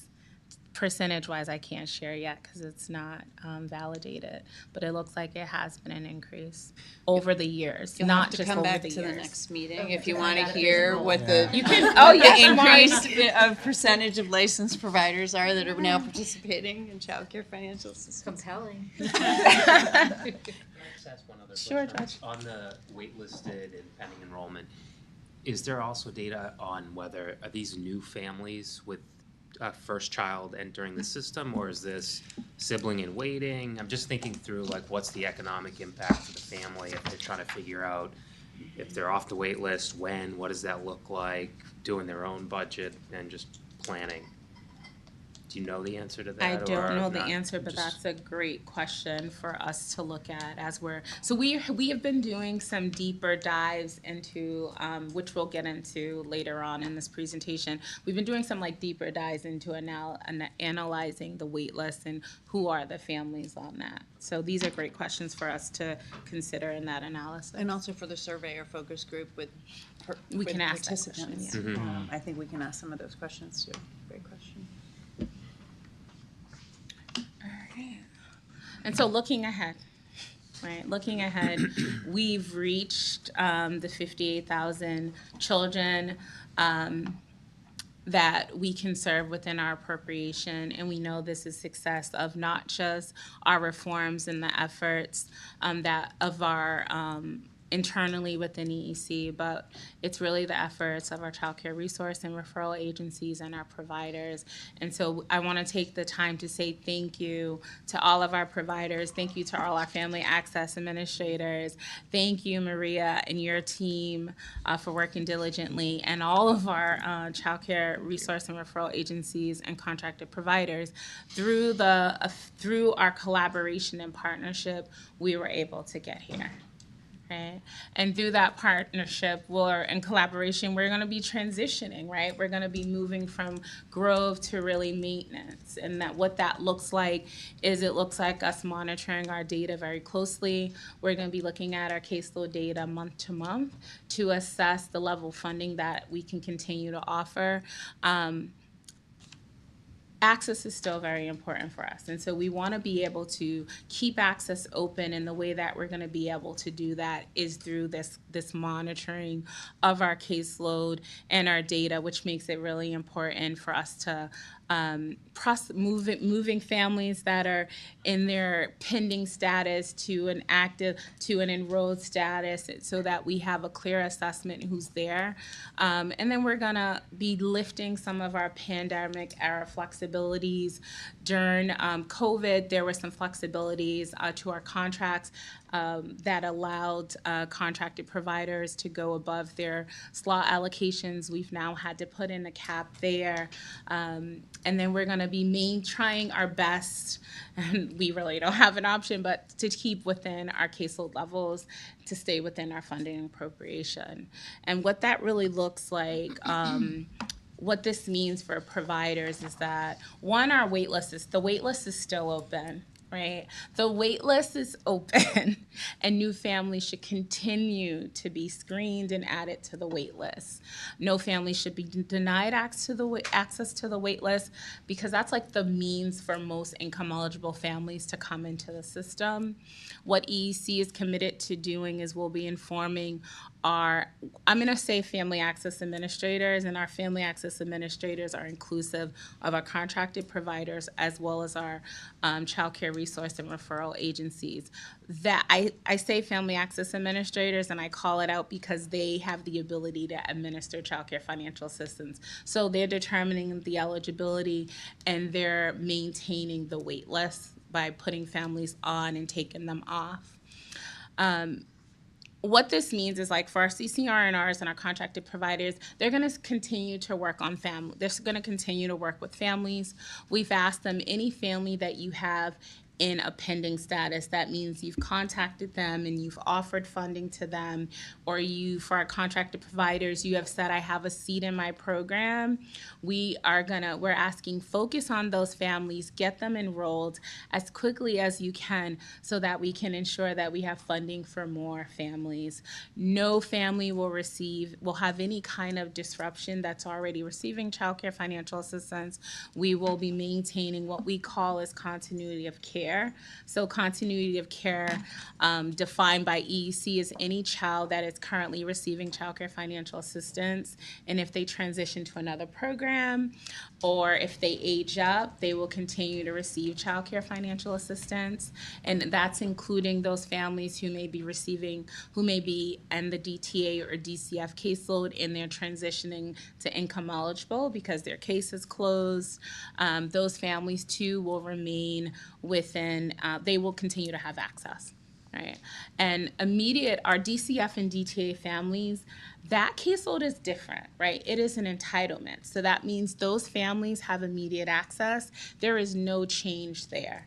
So the biggest change is really to our income eligible families. Our DCF and DTA families will continue to have immediate access, but what we've also asked our family access administrators to do is to educate your families, get to know who they are, so you know, are they working with DCF? Are they working with DTA? Oh, I heard you say that you're receiving SNAP. Are you receiving TANF as well? And so we're saying screen, so that if screen them before you put them on the wait list. If they can receive access through DTA or DCF, that would be immediate and they would not be required to wait. And does that mean that it will further depress our availability for income eligible? Because we have a limited. They're two separate. So there's a different separate pot of funding, a different set number. Okay, so it will not impact. It will the not. more we figure out people who might be actually through DTA, we're not Yes. okay. So if DCF opens a case, those children, as long as they're income eligible. No, No income eligible. no income eligibility. Will receive financial assistance. You got it. So for DCF families, we have the ability to waive the income eligibility requirements under CCDF rule. And so DCF families, if they have an open case, they receive a referral, and then they can be authorized for childcare. So if the case is closed, are you saying they still don't need to be income eligible, or they must? Not for you're getting a little deeper in it, but for Okay, the first sorry, year. I would- yeah. Oh, you're moving. Sorry, Sorry, that I'm was sorry, me. sorry. Sorry, Teresa. I just wanted to go back to the DCF Case. and No. No. No. Don't we have a? Go back. Okay. Hold on. By- You just want to see DCF and DTA. You won't. There we go. There you go. So it's a very important clarification, and we probably should have said this in the beginning too, which is that the wait list is this 36,000. It's the income eligible caseload, and that is the caseload that we have to manage to the appropriation for. Not the DTA. We were aiming for 58,000. That was our sort of overall goal, and we reached that. The referral systems for DTA and DCF are closed in the sense that DTA and DCF control those families coming in, and there is entitlement language in that. It's a separate line item, it's separate funding, and we will continue to provide immediate access. So it's really this 36,000 income eligible. That program is where families go on the waiting list, we pull them off as funding is available, we have priorities, and we'll talk a little bit about the wait list, but it doesn't apply to the DCF and No. DTA families. Probably we should have said And that. it doesn't apply to graduates of DCF or DTA families either, if you call it that. For the first 2 years, yes. First 2 years after they're out. Yeah. 2 And then they years. come into the And then income they eligible. move into income But eligible. under our continuity. Under our continuity of care, it doesn't impact them either. Yep. So it doesn't impact anyone who's currently receiving child care financial assistance, regardless if they're an income eligible or the DCF and DTA caseload. The main impact are to new families. Yeah. That makes sense. New income eligible Yeah, families. new income eligible families, sorry. Yeah, that was helpful, because I think as we think about communicating it going forward, we can be clear. That's good, Yeah. yeah. Can I ask a Yeah, question? please. So I appreciate that in the current moment that we're transitioning from growing the caseload to sustaining the caseload, because for this fiscal year, we have what we have, and we can't go beyond that. And currently, we're serving a very small percentage of eligible kids, right? The subsidies. Last time we talked about it was like, what, around 12% maybe of eligible children? Ballpark-ish? 8 to 12%? 12% of, Yeah. of the entire population, which is different No, than, of, right. of eligible Income children. eligible population. Children. So I guess what I'm just saying, like, Give or okay, take, so we've so yay, we did it, 59,000, like that's amazing and amazing to get back over where we were pre-COVID. That's really great, and we should celebrate that. And is there like a next goal that we want to set or a target that we want to create for serving a certain percentage of income eligible kids within the state of Massachusetts? And what would success sort of look like there? Because knowing that we have, I mean, not to like skip ahead, but knowing that we have so many kids on the wait list, there's demand, right? We know that there's demand. People, you know, I know this, I work with families every day that have demand. And so I'm just wondering sort of like, how can we sort of frame this externally, and how can we engage in advocacy in order to, you know, encourage this line to grow over time as the demand increases? Yeah, I mean, demand is really hard. I mean, the way this, and we're going to take a look at that at it, which is a very imperfect tool for assessing demand. But even understanding the full population of children that might be eligible is different than those who would take advantage of it, would want to participate, don't have other arrangements, you know. So that's one thing. And then the second thing is the governor's budget includes a $75 million investment for access for fiscal 25. We estimate that would allow us to serve 4,000 more families, putting us more at 62,000, or it's really on the income eligible side, so closer to, you know, so raising the amount of kids that would be able to be served in the income eligible population. So that's the goal for next year. That's great. That would be like a 10% increase to that line. So that's great. Wonderful. Right. But that's the governor's budget Proposal. proposal. So we're, you know, look forward again to working with our legislative colleagues to support that expansion so that we'd be able to reach more families. And you know, we are tackling affordability and access from multiple angles too. So as we expand access to, you know, preschool, low cost preschool through our CPPI program, and many districts are partnering with us to expand access. We hope to lower the, you know, to sort of be able to reach more families through that mechanism as well. So understanding the exact demand is hard. That's a great point. That's a great point, that as we see pre-K increase, then there'll be less demand for these slots. Yeah. So if we can tackle it from multiple angles, and C3. So Nikki, you're talking about eligible children beyond the wait list? Yeah. Just that, like, there's a whole sea of people out there that maybe aren't even on the wait list. You're saying we don't know what the demand is from that group. Right, so I mean, you could say that there's a population of families that are at 85% and below, or 50% and below, but understanding the demand within that population for childcare financial assistance, you know, are both parents working? Are they looking for formal care? Do they want to participate in a program that accepts childcare financial assistance? Do they have other arrangements that make more sense for their family? So drawing a direct line between sort of the families that sit at or below that income level and demand is hard. But the wait list, which is a good segue, gives us some insight into the families that are out there and have at least expressed that an we know interest. about. That have expressed interest. Before we do this, though, I just want to pause for a minute and recognize your leadership, Tyrese and Bethany too. I know you're meeting Bethany for the first time, but Tyrese is not new to presenting to the board, and Tyrese has really had a relentless focus on family access and engagement over the past year, building a brand new team at the agency that didn't exist before to do this work, at the same time as overseeing major reforms to the system and holding people accountable for making sure we're reaching all the families that we can. So Tyrese, thank you very much for your leadership. Thank you.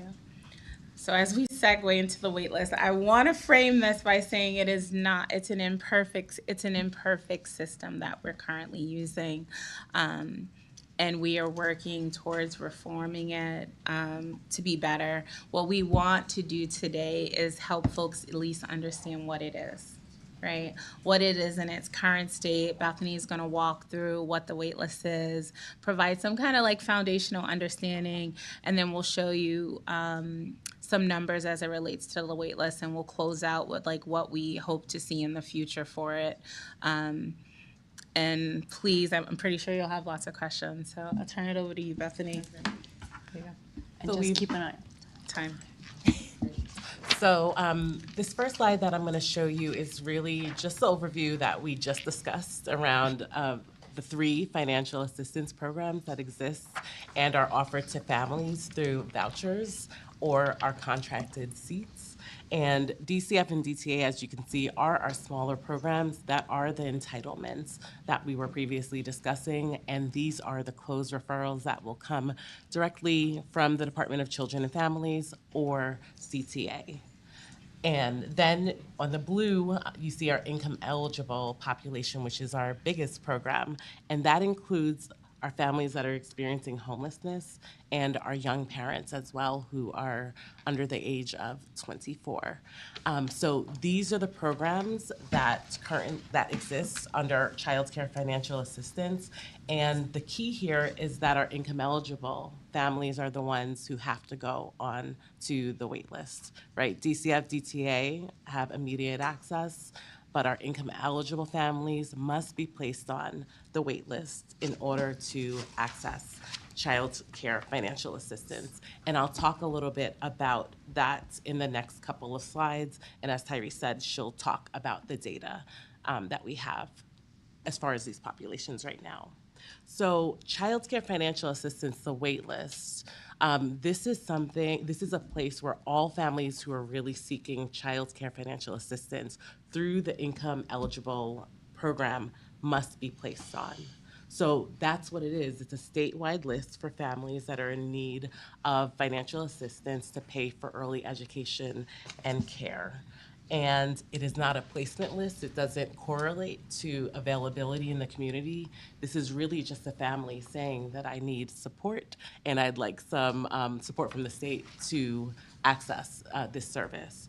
So the purpose of this, the wait list, is to provide access to those families who are looking for child care financial assistance through the forms of the voucher or the contracted seat in a child care program. And that is once they've been determined eligible.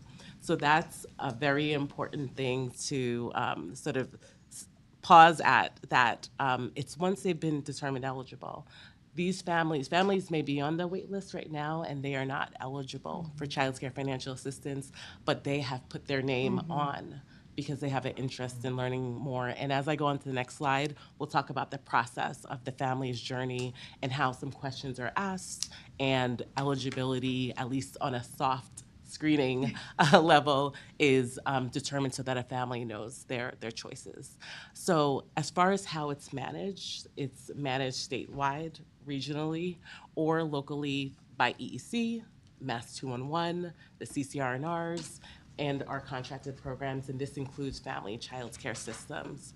So our role as EEC is to determine the policies and procedures and processes, and we've done that through our child care reforms, where we really want for families to experience like an equitable access to the wait list, ensuring that funding gets to them in accordance with our funding allocations, and that we support families, providers, and the CCR&Rs through this journey and experience. Yeah. So I want to just add a little more information around how it is managed. So if you know, we said it's statewide, it's regionally, and it's locally managed. And it's key to call this out because it's a statewide wait list. However, it is managed according to the regions, and that's by our child care resource and referral agencies. We have 6 of them, and so they're managed by the region. But when it comes to our contracted providers or our family child care systems, they are local. right? Some of them are local and some are regional, depending on the size. And so when we say how is it managed for our child care resource and referral agencies who are providing vouchers, that's going to be by the region. But for our contracted provider, I'm a contracted provider, I'm in Roxbury, I'm going to be looking for families who are in Roxbury. And so I'm managing the wait list locally in that way. So again, it's to provide access to child care financial assistance. So what does this look like? How does it work in the community? The waitlist process really consists of these 3 stages that we've outlined for you, and every stage of the process is connected to a status in our KinderWait system. So as you've heard before, when we're talking about active, pending, pre-enrolleds, those are relative to our system and the statuses that a family will go through. So really the first step of this journey is a family identifying for themselves that I am interested in child care financial assistance. And sometimes, and you'll see on the future slides, families are doing that before children are born. They are determining that I am going to need support because child care is expensive and my family may not be able to manage it. So they are reaching out to us in one of the fashions of either Mass 211, where they're calling. They may reach out to a CCR&R that they found, or they may know a program in their community that they may just walk into off the street and ask for more information. So, And Bethany, all 3 of those types of family access administrators can add someone to the waiting list if they ask. Absolutely. So they all have access to it. And we should also pause and say, KinderWait is a very old, clunky system. It is. So we probably should have started by saying that a lot of our future technology plans include a much better updated and integrated system that would look at families from the moment they're interested in child care financial assistance all the way through enrollment and placement. And that's not how it works now. We have separate systems to caseload data for payments, for the waiting list. So it's not ideal for either data and presentation or for family experience or management. There's no way for a family to get on and see, on an app where they are on the waiting list or how long it might take. None of sort of those modern Take themselves off the waiting list. take themselves Yes. off because Yeah. they've Yeah. gotten Correct. a raise and they're no longer eligible, or they have another child on the way. So, it is an old, outdated system that we are doing the best we can with, and our partners are doing the best they can with until we get to our future state. So everything we're describing now is kind of current state. Right? Sorry, If Bethany. a family comes through a contract provider, they're not going to necessarily understand the difference between who they're talking to, a voucher. Will they enter in flexibly so that you don't enter in the lane of contract provider, then you're only available for the lane of contract provider? Or They would be able to indicate what they're interested in regardless of what door they came in. It may be that a contracted slot comes up first. And so that provider would offer you an opportunity to enroll in their that provider program. might not go to the voucher group. So it is a statewide list, is and a people are state- there's pulling no- up. Yeah. So We'll get into it, too. Number 2 is going to help you Okay, help sorry. you see Yes. how that I'll happens. stop. Yeah. So it's probably better for her to explain how it works, Go and then for we it, Beth. can get into like the other side of it. yeah. So as the commissioner just said, all family access administrators are going to be able and should be adding families to the wait list as they're having that first touch point with them, educating them on the process, the experience, learning their preferences, and conducting that soft eligibility that I'll talk about in step 2. So at that point, they're active on the wait list, and that is their status. That would be noted in the system for family access administrators to understand when they're doing their next step of family outreach and then ultimately offering funding to them.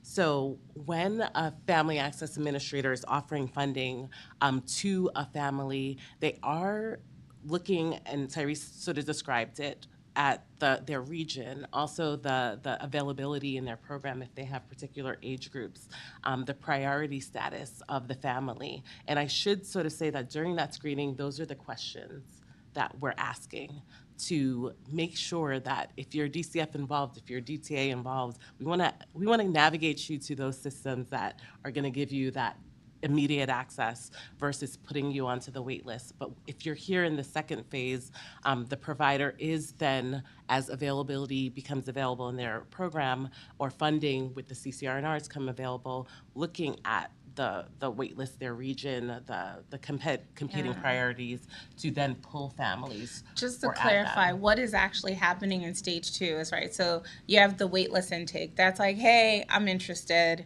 I call Mass 211 because Mass 211 is actually our main. Most families are calling Mass 211. They're, they're a call center and they do a number of things, but specifically for us, they put families on the wait list. Families can be added to the wait list and they can call to check their status to Mass 211. I call Mass 211. I'm like, hey, I'm interested. I'm on the wait list. Next, it's depending on whether it's a CCR&R or contracted provider, they're like, I have funding available, it's within appropriation, I either have an open seat in my program or I've come up on the list. They're gonna perform a query in our outdated Kinderweight system, and they're gonna query. If it's a contracted provider, they're gonna look by the city or town that seat is available in, right? What's key is that contract providers, it's a seat that EEC has purchased through a contract.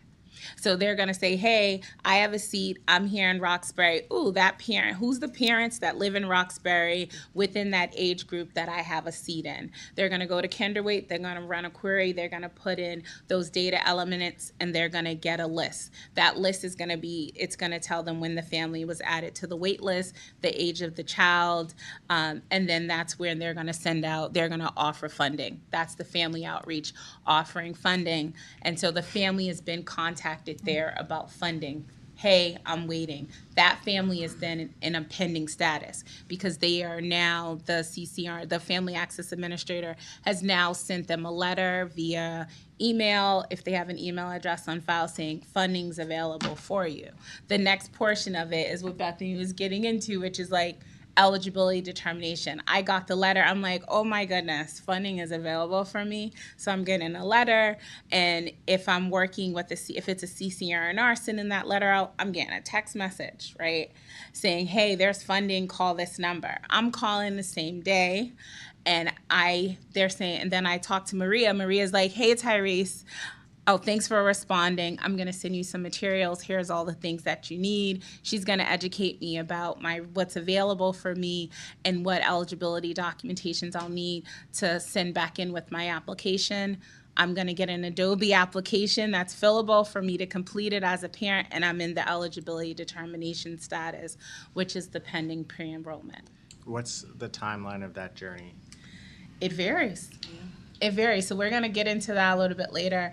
It varies for families, right? For some, I know it's going to be very quick. Where are you going to be later? Sorry. So the quick response to that is that it could take, for some families, what we know, it could take, it's going to depend on a number of factors. So when you are added to the wait list, if you have a priority status, we know most families, the process from wait list, from intake to eligibility right now is up to a year. For some, it's less than that. For 50, from the time they put themselves from the on the time list. they put themselves on the list. But from the time somebody has been contacted to say, I have an available seat in my program or a voucher is available now in my region, that can depend on how quickly the family responds, how quickly the eligibility information.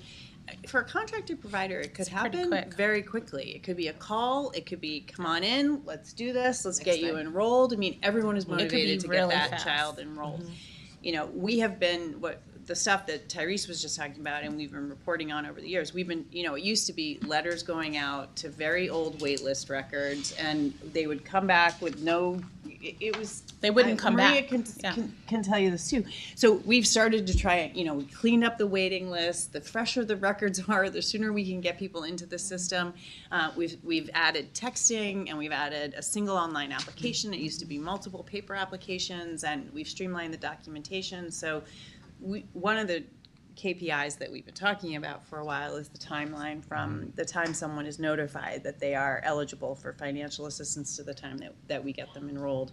It is quite varied right now, as you can see, but I think there's been a lot of work gone into trying to streamline that process as much as possible for everyone. Well, the notification piece too, I think, is what if the family knows, so the text messaging has really helped us. So, you know, it used to be primarily snail mail. Now we're saying if they have an email, you're sending an email, you're mailing the letter, and if they're working with the CCR&R, they're also receiving a text message within 24 hours. And so that has increased the response time, at least for the offering of funding, where we didn't always see, or we didn't always get responses back. They would send out, you know, Family Access Administrators would send out, I think some it would be like 50, and they would get maybe 10 responses. Right, and the year is, so we've been doing a lot to try and clean up the waiting list. We did a giant communication out to families to say, are you still interested? So we think around the oldest waiting list record right now is about a year. So that's a proxy for sort of how long might somebody be waiting, but. And we know that actually, like, one thing that the Kinderwait system did by design is that it kind of was already looking at if a family had notified us of any changes. So two key points to know about the wait list is that families have to make sure that they're keeping their information up to date. They're required to update their information and let us know if they're still interested every 12 months. So if they have not responded to tell us that they're interested every 12 months, they would be they would be put in like an archive status on the wait list. So they wouldn't be included in these numbers. So the oldest one is 12 months because we kicked all the other ones off. Right. No, well, not actually, because you wouldn't. What our Family Access Administrators do is they'll go back to their original date. So they have the flexibility of saying, hey, I noticed. So this is like so there are some things that it does allow you to look back, right? Because there are families who are on the wait list, they had other children, and then now they have a new child. And they may have decided once we reached out to them that they no longer needed child care financial assistance for that first child. The Family Access Administrators can honor their original date on the wait list. Yeah. And so that's why sometimes you say some families will say, I've been on the wait list for 2 years. It could have something to do with having a sibling, or when they were offered funding, they were offered funding for a seat locally versus a voucher that is portable. And sometimes people will come up and they'll say, wait, I'm not ready. Like, I'm not ready. Put it on, or, you know, I'm using a different care provider, or, you know, I'm still at home, but I'm waiting on the waiting list. So the dates are hard to kind of nail down as a specific. Yeah, and I'm just thinking about, you know, the family that moves to Worcester from somewhere else, and they hear about this and they call 211, but they need childcare like next week.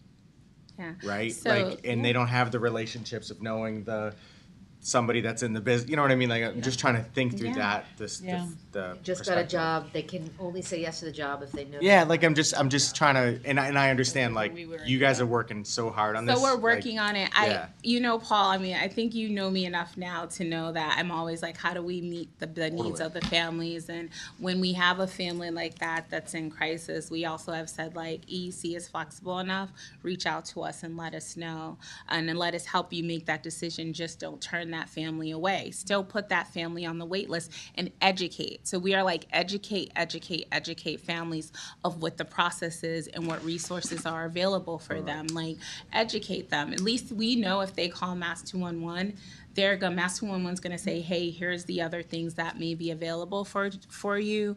And, you know, the wait list we don't get into it, and I want to be respectful of the time, but there are also different priority statuses and extenuating circumstance. You know, we have some flexibility, not a lot, but they may meet one of the priority statuses. That's why it's so important to talk to families. We don't know. There may have been other circumstances that led that family to have to move to Worcester. Let's, you know, exploring that with that family, like really getting to know who the family is first. We talk about in the family journey that it starts with knowing who your family is, who the family is, and then educating them. Do those two things. When you do those two things, you've equipped yourself as a Family Access Administrator to be able to assess where you can, how you can work with that family. Can I get them quickly? What can I do? And then for a family, they know what to expect and what's available for So them. you guys are pros at this. Like, even just being around a little bit here, I can hear and see the process and quality improvements that you guys have put in place in this process. Like, a lot of work. It is a lot of work, whether it's the procurement of the CCR&Rs, whether it's just the paperwork and the using text messaging. Like, it's building, right? Like, I can totally see it. Yeah. It's It's building good. and we're trying to understand it Yeah, too, right? yeah. So I'm gonna just go quickly through these, this is the current wait list, right? Currently active on the wait list, meaning families who are waiting, it's about 18,971. And then as you've seen, we talked about the 3 stages. So it was waitlist intake, those are our active families. The pending are families who have been offered funding and have received some outreach. And then the ones that are in pending pre-enrolled, those are our families that we've already talked to. They're in the eligibility determination phase. And so those are the families that the pending and the pending pre-enrolled, you can see it's about 2,000 families. Those are the families that we've asked our Family Access Administrator to prioritize processing their applications and moving them along so that we can really assess how much additional funding that we have. If you look here, you'll see that the area with the highest number of children is our Northeast region, which most of those of us who've been working in this, we know that that's where the most number of children are. And then when we look at the wait list by region and age group, you'll see there's some correlation around infant and school age. The infant and school age, that's where the majority, 50%, a little over 50% of the wait list are school age and infant children, and that align, there's an increase in infant and school age programs, and so hopefully there'll be some ability to meet that need. What's key to note about the school age, that 6,500, about the 65-80 under school age is it's key to note that probably many of those families are just looking for summer care. So they may have received an offer for funding and they said not now. And then they were put back on the wait list. And so some of the improvement we have to make is on our front door. We want the wait list to really truly reflect where a family is at. So that family, eligibility for child care financial assistance should not be connected to whether you have a placement or not. And so what we're moving to doing is ensuring if a family is contacted and they just want it for the summer, we can still process their child care financial assistance without them having the placement. So they don't have to go back on the wait list. And so for our families who are just waiting for summer care or just need after school care, we'll be able to identify who they are and what their actual need is. In our current system, we don't have the ability to do that. And I want to highlight here, you'll see we added unborn. We don't talk about the number of unborn children, but yes, there are 376 unborn children on the wait list because guess what? Word of mouth travels. It takes a year, yeah. Yeah, it takes a year. Folks are it's going to take you a year. You better get on now. You're 3 months pregnant. By the time you have your child, right, or you're just pregnant, right? By the time you have your child, then hopefully you would be offered funding. Travel even more. I am curious, just spreading out a lot of the conversation today. Does this work follow the trend line of does it catch up in September? When kind of kids, that cycle starts? I'm just curious if there's points in the year where maybe there's a lot of available slot, coming out of that summer slide, we've seen that trend on a couple of charts today. I'm not sure yet. Yeah, okay. Well, Something we can see look at. less seasonal, I think, on the waiting list. I mean, one of the things that's interesting about the waiting list data, We and I haven't think looked this at is it over unique to the time. current, Yeah. is to this current system, is that when we start enrolling families, when there's funding available and we're growing, the wait list goes up. Because people hear They it's hear it. moving, Yeah. right? So you'd like to see the wait list and say it was 20,000 and we put 75 million in the system and it went down by 4,000 families, but often what we see, to your earlier point, Nikki, is it go Word of up. mouth.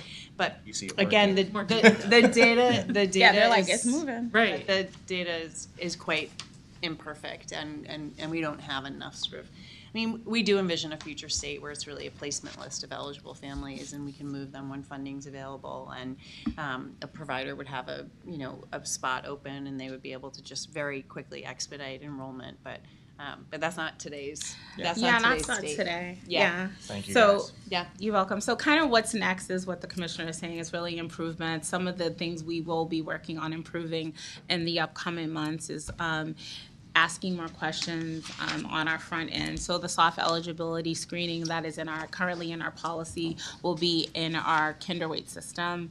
We'll be moving to asking those questions. So we'll have a better understanding of who the families are, what type of care they're looking for, whether whether they're interested in a contracted seat, family child care. We'll be able to collect that information. And really where we want to get to is, like the commissioner said, a placement list. And that's going to take some work, right? That's going to require a modernized system that allows us to move a family. As soon as we offer funding and they respond, we start their application process and get them approved. And then we will have a placement, we will get to a placement list. Awesome. Oh, thank you. Thank you So both. are you glad you asked about the wait list? Yeah. No, it is I'm going to hard. say you're sorry. It's Thank you. complicated. It's complicated, and if you know, again, I'm trying to put myself in the shoes of someone that's experiencing it. It's tricky. And when you have a need, it's Right, when you have an Yeah, urgent and can I need. just say that for those who probably like feel it most acutely, it's in those younger years because you don't have all the other sort of options available at Correct. preschool. And the important thing to note about this is that you have to group the unborn, the infant, and the toddler together. Right? Because yeah. when we look at the number of total slots that are available, that's how we're grouping it. And we only have 39,000 spots in the whole state compared to for the preschool age, we have almost 90,000. So like you're looking at like just a much smaller pool for like a lot of demand. And so those early childhood years are like those first couple of years are so stressful for parents because there just aren't options available. And so people really feel that like scramble of like, what am I going to do? And that goes, I mean, I think we're constantly trying to tie all this work together. I think about like the rate structure that we did and incentivizing people to come back into the infant market, right, to try to meet the need. And so another They're example trying of to how this balance. all kind of comes together. So thank you both. Thank you. Thank you. All right, thank you. Thank you. We're good. I want to thank both panels today. These were really substantive issues and really important issues for us to just talk about and think about and share space with you all on, and hopefully added some good feedback for folks to think about. I also just think we should end where we started and just congratulate Andrew Rome on his retirement and his contributions to the agency. And also thank Board Member Siegel for your contributions to this board and your service to the Commonwealth. Just grateful for everything that you've brought to this board over the years. It's made us better and stronger, and so thank you. And with that, I will make a motion to adjourn. Need a second? Second. All those in favor? Aye. Great. Motion to adjourn has passed. We'll see you in Holyoke in April.